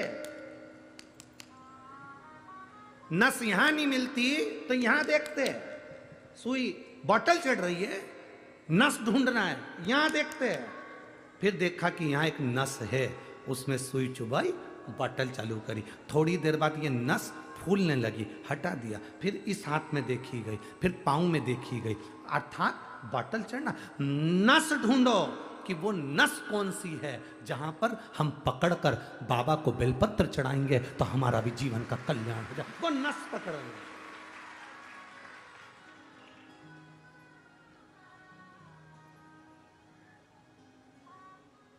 पहले के लोगों क्या भगवान की पूजन नहीं करते थे? करते थे। पहले के लोग क्या शंकर के मंदिर नहीं जाते थे? जाते थे। पहले के लोग क्या बेलपत्र नहीं चढ़ाते थे? पर उनको यह नहीं ज्ञात था कि जल चढ़ाने से क्या फल होता है। उनको नहीं ज्ञात था कि जल पीने से क्या फल मिलता है, बेलपत्र खाने से क्या फल मिलता है, शिव जी को बेलपत्र चढ़ाने का क्या फल मिलता है। पहले पूजा का विधान इतना लंबा था कि लोग डरते थे, इतनी लंबी पूजन में हम कैसे बैठेंगे, क्या करेंगे, इतना सारा सामान कहाँ से लाएंगे, इतना सारा सामान कैसे लाएंगे, पैसा कितना खर्चा होगा। पर शिव महापुराण जब से आप सुन रहे हैं, पूजा का विधान सरल हो गया। सारी समस्या का हल एक लोटा जल हो गया। कोई ढोंग नहीं, कोई प्रपंच नहीं, कुछ मत लाओ, तुम तो दिल से बाबा के पास जाओ और पुकारो। उसके मिलने से ज्यादा जरूरी है उसको पुकारना। पुकारेंगे वो आएगा, निश्चित है। पुकारो। बच्चा खेल रहा है, मां उसको दूध नहीं पिलाएगी।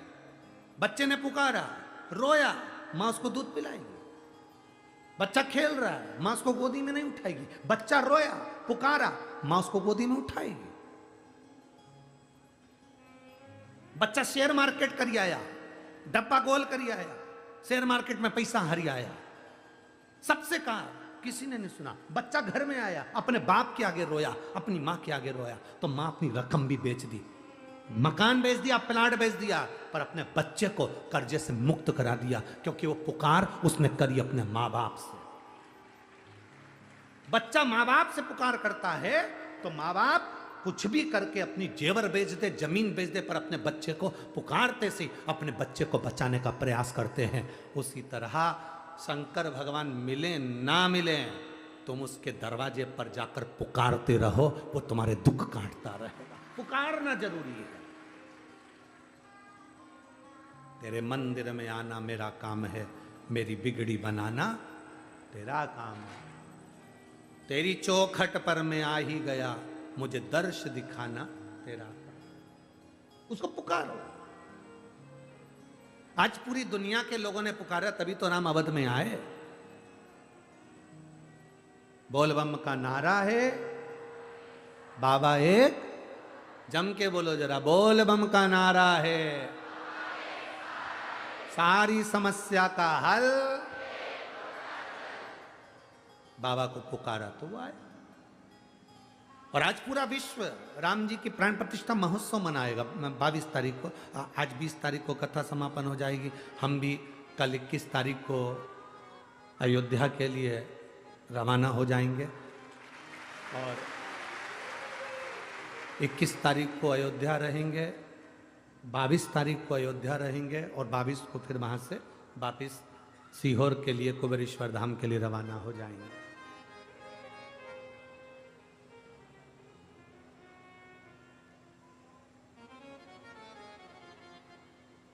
अब तुमसे एक निवेदन है, तुम टीवी में, न्यूज़ में हमको मत खोजना,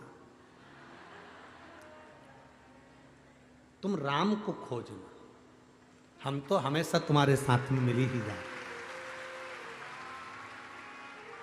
लोगों की आदत रहती है टीवी खोलते से ही खोजते कौन कौन सा महाराज आया है, वो अपना सियोर वाला तो दिख ही नहीं दिया। अब इतनी भीड़ में इतने लोगों में हम कहाँ दिखेंगे हैं? तो वो ये मत सोचना कि कहाँ, आप तो राम को खोजना, राम, उस राम को खोजो। अब इतने में हमने कहा तो तुम्हारे मन में आ गया होगा, जाओगे भी कि नहीं?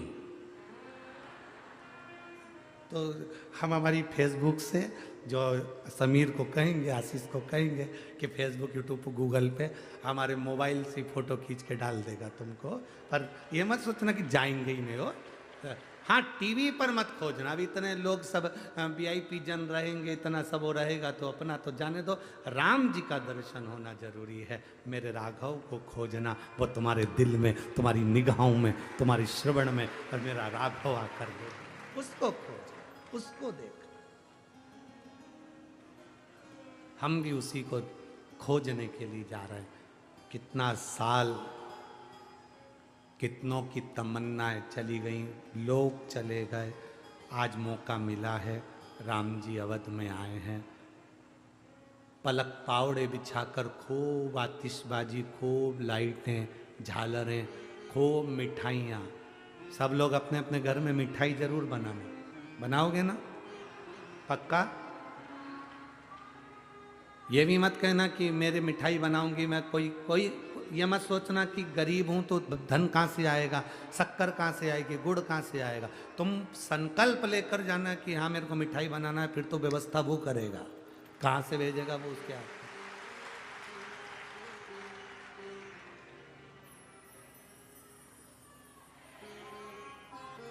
बोल रामचंद्र भगवान की जय। जय श्री राम, जय जय श्री राम। उसका गुणगान करते हुए और उसके स्मरण में आनंद करते हुए चले।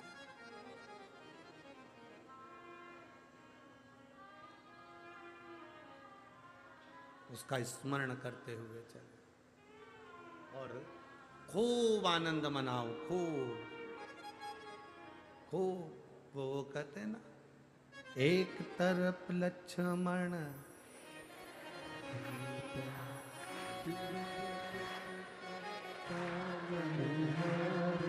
राम जी की निकली सवारी, राम जी की लीला है न्यारी न्यारी। ओ राम जी की निकली सवारी, ओहो राम जी की लीला है न्यारी। अपने स्थान पर बैठकर भगवान शिव जी से अपने मन की बात बड़े भाव के साथ कहेंगे और आनंद के साथ प्रार्थना करेंगे। जहाँ जगह मिल जाए वहाँ बैठकर भगवान भोलेनाथ जी से आज कथा के विराम दिवस की प्रार्थना और बड़े भाव के साथ बाबा से निवेदन। जहाँ जगह मिले वहाँ बैठकर दिल से बाबा से कहिए,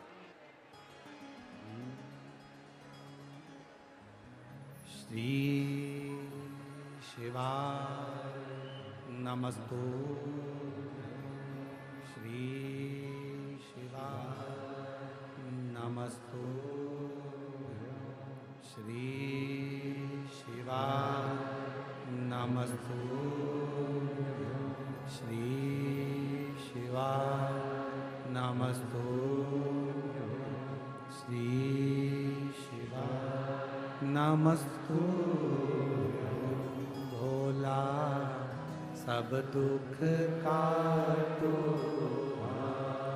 ओ भोला सब दुख काटो, शिव शंकर तेरी माला, भोले बाबा जपो तेरी माला, भोला सब दुख काटो, ओ भोला सब दुख काटो।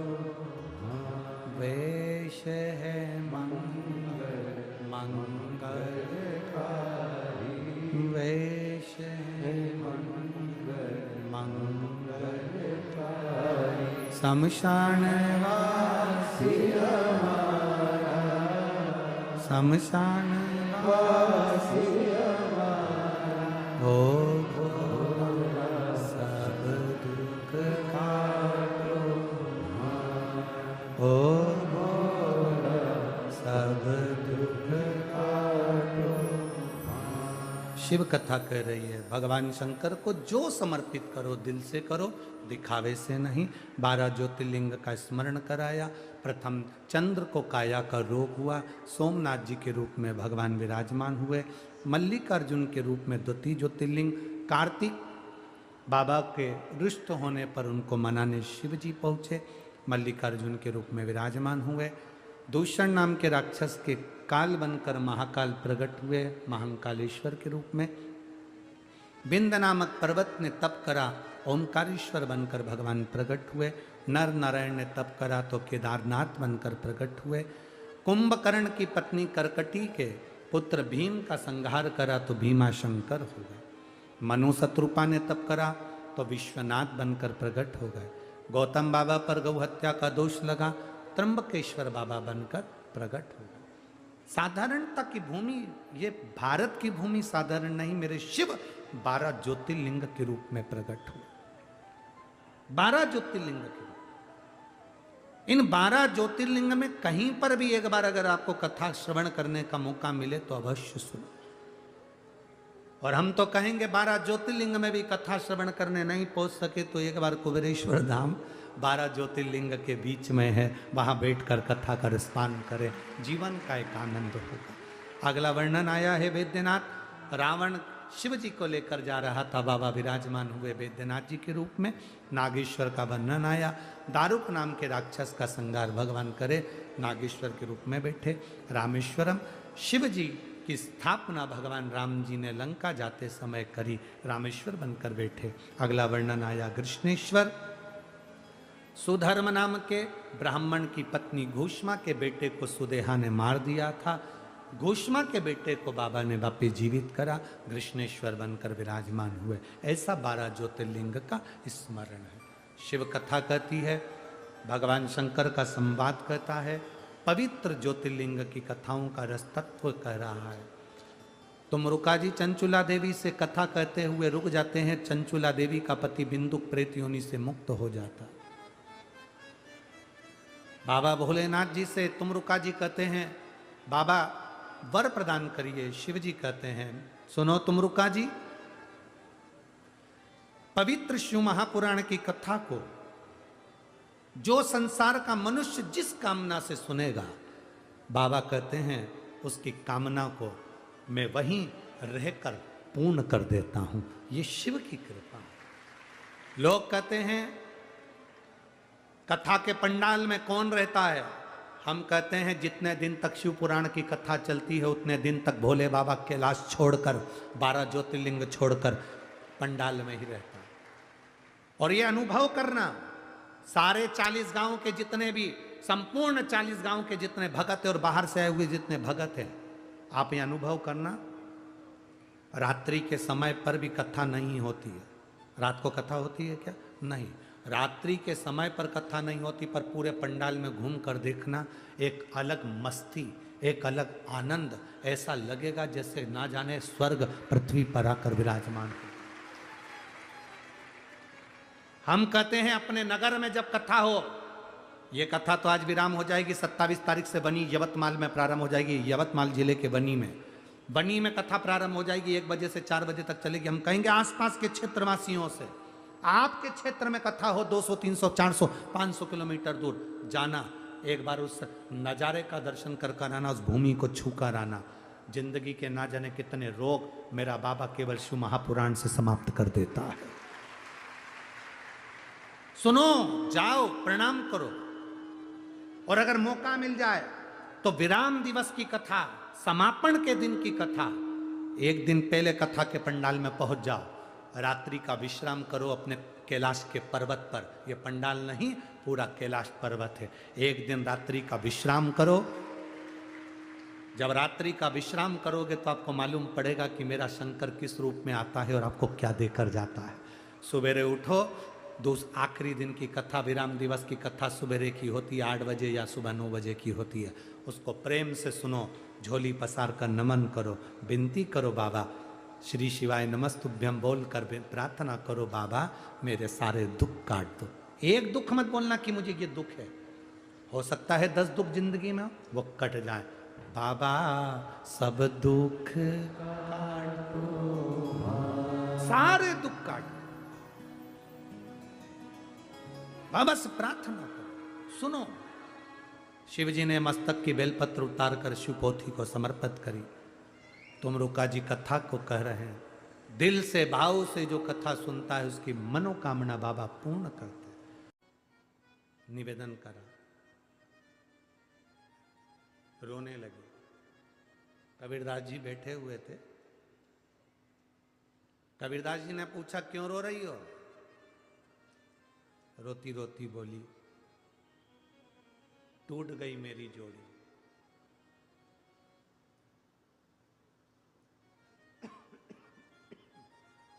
टूट गई मेरी जोड़ी, मेरा पति मर गया। कबीरा टूट गई मेरी जोड़ी। कबीरा कहते हैं तो रोने की क्या जरूरत है? जिन जोड़ी तिन तोड़ी, उसी ने जोड़ी थी और उसी ने तोड़ी, उसमें रोना क्या है? तूने जोड़ी थी, जोड़ी किसने थी? उसने। तो तोड़ी किसने? उसने। क्यों तोड़ी ये उसको मालूम होगा। कितनी श्वास कितनी किस व्यक्ति के लिए आई है ये उसको मालूम है। पत्रिका देखने वाला ज्योतिषी पत्रिका देख सकता है। ये कोरोना में कितने सारे मरे, इनने भी तो कभी पत्रिका दिखाई होगी, इनने भी तो ज्योतिषी को बताया होगा, सबने कहा होगा तुम्हारी उम्र बहुत है, बढ़िया रहोगे, राशि ठाट करोगे, ऐसा करोगे, वैसा करोगे, सारी गुण मिला है, सारी पत्रिका दिखाई, उसके बाद मालूम पड़ा कोरोना हो गया, निपट के चले गया, फिर पत्रिका क्या काम करे? जितनी किस्मत में श्वासें लिखी है, जितनी भाग्य में श्वासें लिखी है, वो उसको मालूम है। जिन जोड़ी तिन तोड़ी, तू क्यों रोती है? तूने जोड़ी। रास्ते में चलते चलते मिल गया, बातचीत हुई, प्रेम बढ़ा, स्नेह बढ़ा, संबंध हो गया, शादी हो गई, उसने जोड़ी और उसको नहीं लगा तो उसने तोड़ी। पंडित जी आए, उन्होंने बताया रास्ता अच्छा है, कर लो। रिश्तेदार ने बताया, मामा जी बोले लड़की के लिए अच्छा रिश्ता है, कर लो। फूफा जी ने कह दिया अच्छा रिश्ता है, कर लो। कर लिया, उसने जोड़ी। अब किस्मत में क्या लिखा था? तोड़ी। वो उसके हाथ में। जन्म, मरण और परण, शादी कब होगी, किससे होगी, ये वो जानता है, उसको मालूम है। और ये तुम सबको भी मालूम है। तुम्हारे लिए कितने लड़कों के फोटो आए, तुम्हारे लिए कितनी लड़कियों की फोटो आई, ईमानदारी से बोलना, तुम्हारी किस्मत में यही भेरू लिखा था। और तुम्हारे लिए कितनी लड़कियों के फोटो आए, एक से बढ़कर एक लड़की के फोटो आए, इतनी देखी, इतनी देखी, इतनी देखी। कभी 40 गांव देखी, कभी जलगांव देखी, कभी नासिक देखी, कभी धुलिया देखी, मालेगांव देखी, पूरा खान गांव, पूरा सब दूर देख लिया, खानदेश पूरा खनगाल लिया, सब दूर देखी। और तुम्हारी किस्मत में यही चंद्र घंटा लिखी थी। विचार करो, उसने जोड़ा था रिश्ता, उसने जोड़ा था, इसलिए ये मिली। तो जन्म डॉक्टर ने कह दिया नहीं होगा, मत करो, नहीं होगा, हुआ। मरण किसी ने कह दिया था कि इसको घर ले जाओ, अंतिम सांसें चल रही है, देखा, यही देखा इसी व्यासपीठ पे। कपड़ा उड़ा दिया सफेद, बॉडी दे दी ले जाओ, और मालूम पड़े प्राण आ गए। जन्म, मरण, परण भगवान शिव के हाथ में है, शिव के हाथ।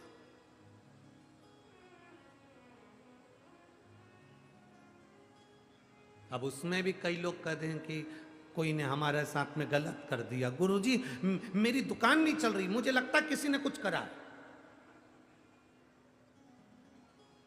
मेरा गर्भ नहीं ठहर रहा, किसी ने कुछ कर दिया, मैं बीमार रहती हूं, किसी ने कुछ कर दिया। किसी ने कुछ नहीं करा, तुम्हारे मन ने सब कुछ कर दिया। अपने मन को अच्छा बनाओ, किसी की सामर्थ्यता नहीं है कि तुम्हारा बुरा कर सके। इतना बोल्ड बनो कि किसी की सामर्थ्यता नहीं कि तेरी दुकान का बुरा कर दे या तेरा बुरा कर दे। जो शंकर जी को एक लोटा जल चढ़ाता है उसके संग काल अधिपति स्वयं चलता है। किसकी सामर्थ्यता, कौन डालेगा?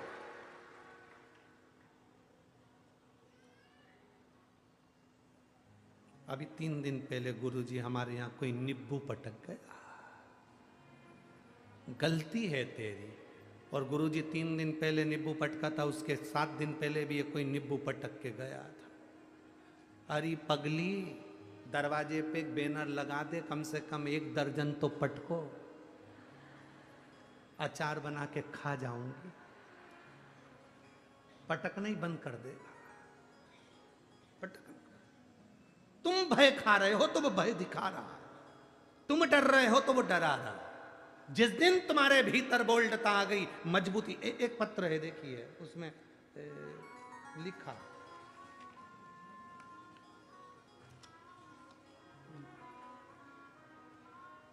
मेरा नाम मनीषा अशोक चौधरी है, मेरे पति का नाम अशोक यादव चौधरी है, मैं बरखेड़ी तहसील पाचोरा जिला जलगांव की रहने वाली हूँ। मेरा मोबाइल नंबर ये, कहीं बैठी हैं क्या? कहीं बैठी हो तो हाथ हिला सकते हैं।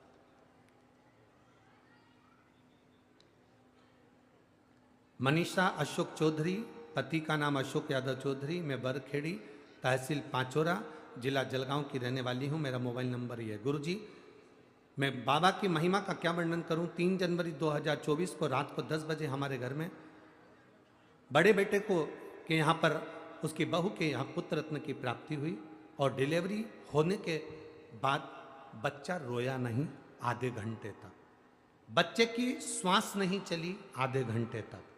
डॉक्टरों ने कह दिया ये बच्चा शायद जीवित नहीं है, ये बच्चा शायद जीवित नहीं है। ना तो ये बच्चा रोया है और ना बच्चे की श्वास चल रही। कहीं है क्या? अच्छा, हाथ हिला दो ऐसा। बच्चा आया है के साथ में? नहीं आया, ठीक है। ना बच्चा रोया ना उसकी श्वास चली। डॉक्टर के हिसाब से तो ये बच्चा, धड़कन ही नहीं चल रही है, श्वास ही नहीं चल रही है, तो ये बच्चा मरे के बराबर है। डॉक्टर ने कहा फिर भी आप लोग रो मती, इसको हम वेंटिलेटर पर रखते हैं। 24 घंटे वेंटिलेटर पर रखा, फिर भी बच्चे की धड़कन और श्वास का स्मरण नहीं था। आखिरी में डॉक्टर ने कह दिया अब इसका कोई सार तत्व नहीं। तब मेरा बेटा शंकर भगवान की कथा आपकी सुनता रहता है और कथा सुनता सुनता मेरा बेटा बोला मां तो चिंता मत कर, मैं अभी महादेव को जल चढ़ा कर आता हूं। 24 घंटे निकल गए, महादेव को जल चढ़ाया, जल चढ़ाकर वो पानी लेकर गए। बच्चे को वेंटिलेटर पर रखा था तो छूने नहीं दे रहे थे, पेटी में ऐसा बंद था। पानी हमने सिस्टर को दिया और कहा ये उसके शरीर पर लगा दो। सिस्टर ने कहा कैसे बेवकूफ हो, किस ढोंग प्रपंच में फंसे हुए हो, इस पानी को छोटे से बच्चे के लगाएंगे शरीर में तो अच्छा रहेगा। मैडम एक बार तो इस बच्चे के शरीर में तुम ये जल लगाओ, मेरा विश्वास करता है। मैंने वो सीहोर वाले महाराज की कथा सुनी है, वो व्यासपीठ से कहता है शंकर का चला हुआ जल औषधि का काम करता है, आप ले तो जाओ।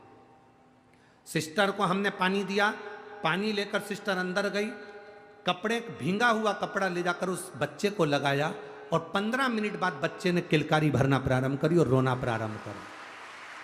किलकारी भरना प्रारंभ करी, रोना प्रारंभ करा और बाबा की कृपा से मेरा बच्चा 24 घंटे तक ना रोया, ना धड़कन थी, ना श्वास थी और बाबा की कृपा से अब मेरा बेटा ठीक है।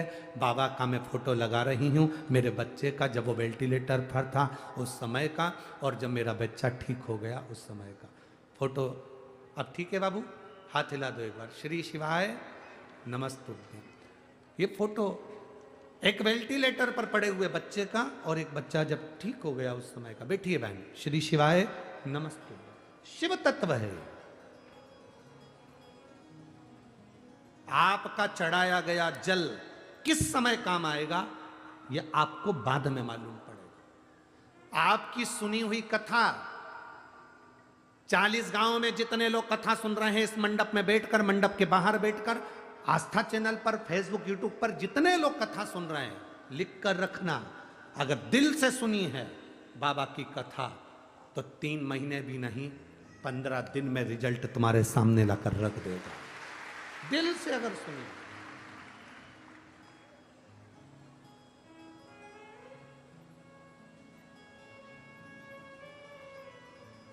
और शंभो शरणे पड़ी मांगू घड़ी रे दुख काटो दया करी ने दर्शन शंभो शरणे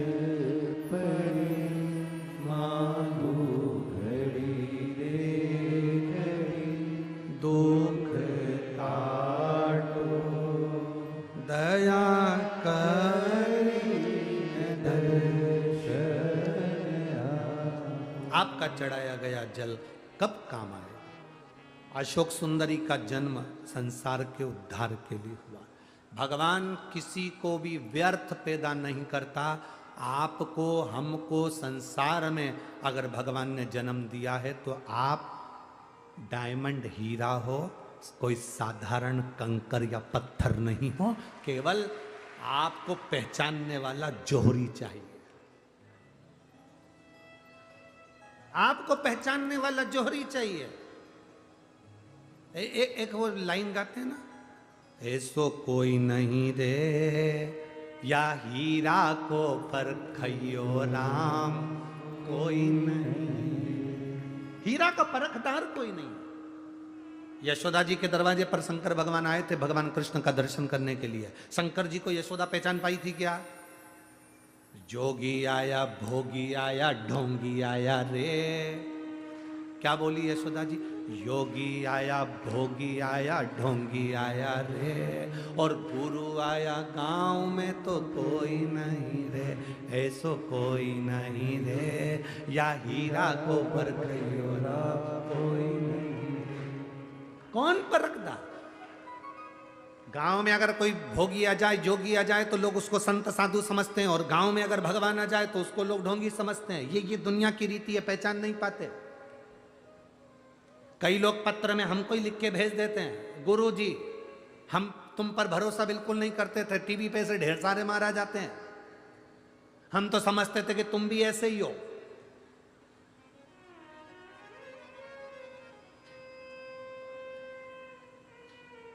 पर कथा सुनते सुनते जब हमने खुद शिव जी को जल चढ़ाया, बाबा से मांगा, बाबा ने दिया। ये पत्र भी है कि हाँ हम तुम्हें नहीं मानते।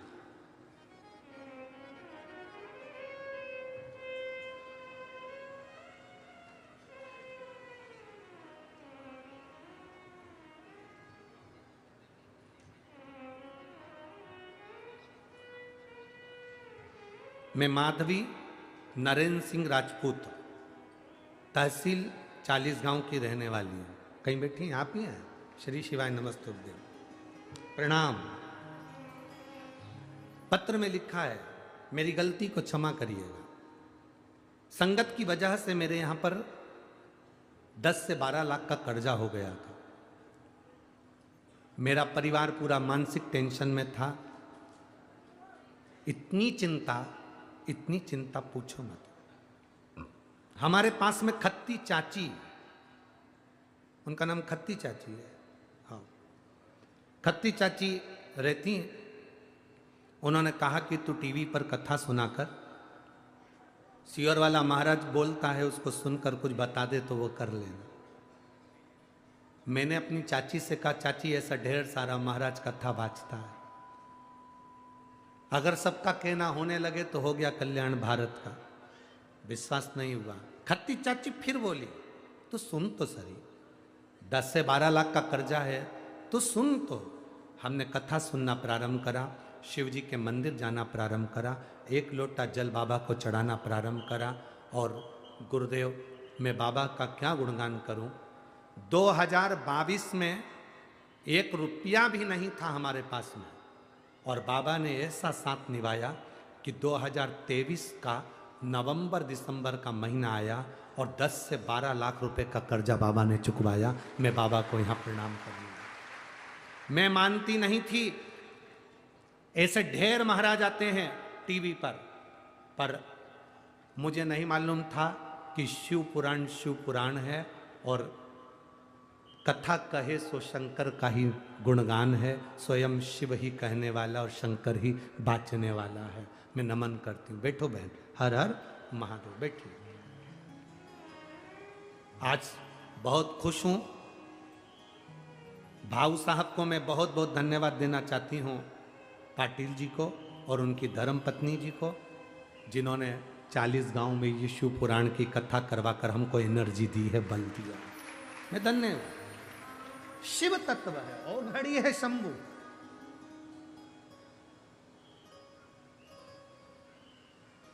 हम तो लोगों से भी कहते हैं मत आओ।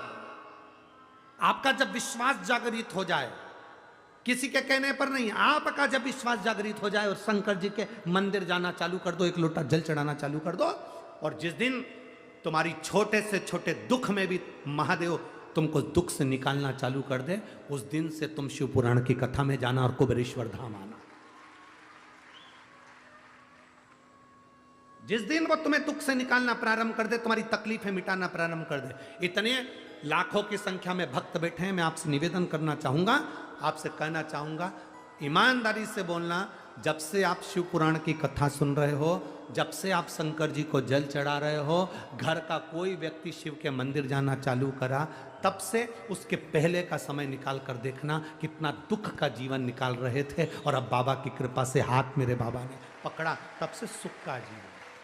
घर में कितना क्लेश होता था, कितना झगड़ा होता था, कितना विवाद होता था, जरा जरा सी बात में 1-1 रुपए के पीछे किसी ना किसी के हाथ पैर जोड़ना पड़ते थे। आज 100, 500, 200, 1000, 2000 रुपए तो तुम्हारे घर में वैसे ही पड़ा रहता है। जब से कथा सुनना चालू करी, मेरे कुबेरेश्वर बाबा ने, मेरे कुबेर भंडारी ने, जो कुबेरेश्वर धाम की पवित्र कथा को श्रवण करता है, मेरे बाबा ने उसके घर में कभी खाली नहीं रखा, भंडार भर के रखा, खाली नहीं छोड़ा, खाली छोड़ता ही नहीं।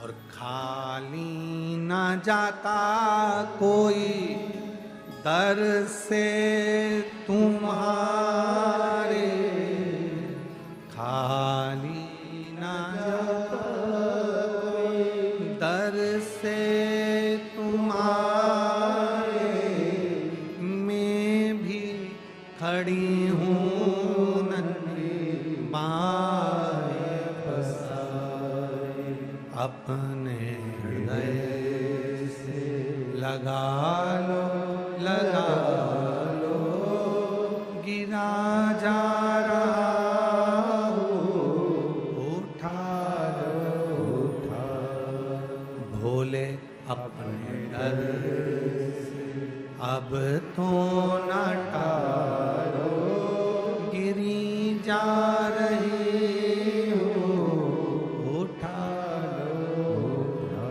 वो पुकारता है, आप आते हो। और तेरे डमरू की धुन सुन के मैं काशी नगरी आई हूँ, तेरे डमरू की धुन सुन के मैं काशी नगरी आई हूँ। जो बाबा से कहते हो, बाबा वो सुनता है। जहाँ जगह मिले वहाँ बैठकर, खड़े रहकर प्रार्थना नहीं करना है, जहाँ जगह मिल जाए वहाँ बैठ जाओ। कार्यकर्ता भी जहाँ जगह मिले वहाँ बैठो और भाव से बाबा से प्रार्थना करें।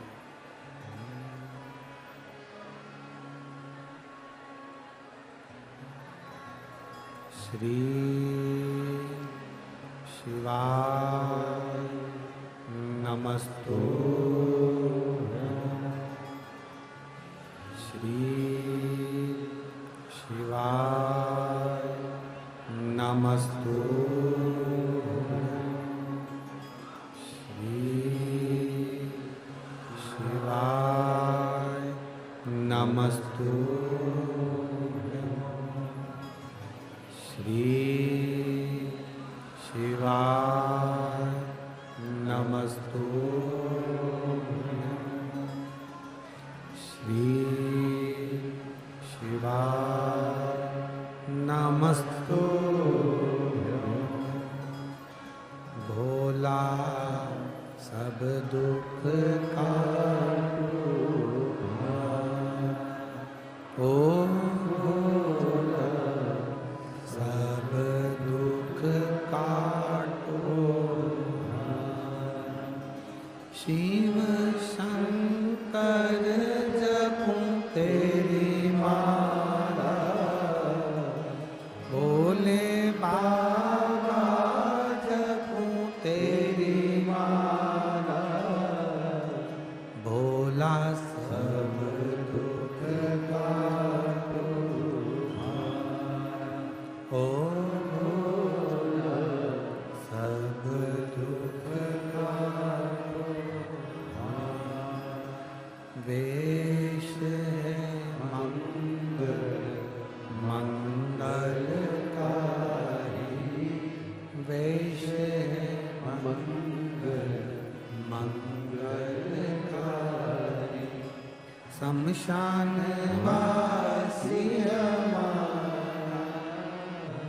शमशान वासी हमारा। ओ भोला सब दुख काटो। ओ भोला सब दुख काटो। भगवान शिव की पवित्र कथा वर्णन कर रही है। बाबा देवाधिदेव महादेव का चरित्र कर रहा है। संसार में जिसको परमात्मा ने जन्म दिया, जिसको मेरे बाबा ने इस मृत्यु लोक में भेजा, भगवान ने जिसको मृत्यु लोक में जन्म दिया, उसको व्यर्थ पैदा नहीं करा। आप जितने कथा के मंडप में बैठे हैं, जितने टीवी के सामने बैठे हैं, जितने मोबाइल पर कथा सुन रहे हैं, कथा के पंडाल के बाहर जितने बैठे हैं, टेंट के बाहर जितने लोग बैठे हैं, बाबा ने आपको अगर पृथ्वी पर जन्म दिया है, पृथ्वी पर भेजा है, तो आप कोई हल्के फुल्के नहीं हो। भगवान देवाधिदेव महादेव के आप प्रिय हो, इसलिए बाबा ने आपको पृथ्वी पर जन्म दिया। और एक ना एक दिन बाबा आपको अच्छा बनाएगा ही और कुछ ना कुछ अच्छा देगा। अपने भीतर की विद्वत्ता को, अपने भीतर भगवान ने प्रत्येक व्यक्ति के भीतर कुछ ना कुछ ऐसा देकर भेजा है जिससे वो आनंद की अनुभूति कर सके।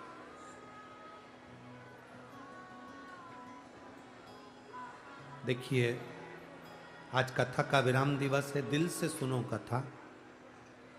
जहां जगह मिल जाए वहां बैठकर सुनो। वो देखो सामने लोग 3 मंजिल ऊपर पानी की टंकी पर चढ़कर कथा सुन रहा है। मेरा आस्था चैनल वालों से निवेदन है, यहाँ से दिखेगा, उधर से सामने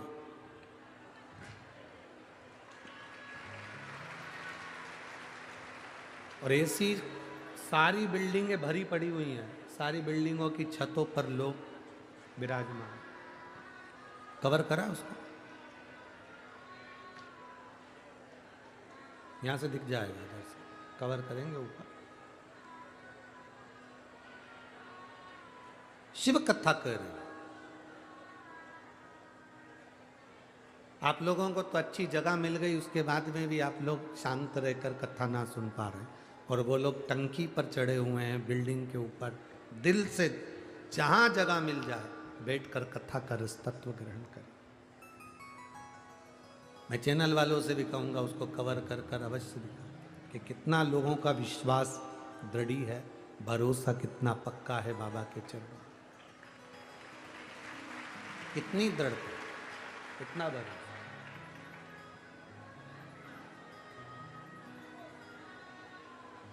शिव कथा कह रहे हैं, भगवान शंकर का संवाद कर रहा। समय आया, बनाने वाले ने अगर कुछ बनाया है तो वो व्यर्थ नहीं बनाया। भगवान किसी को व्यर्थ नहीं बनाया।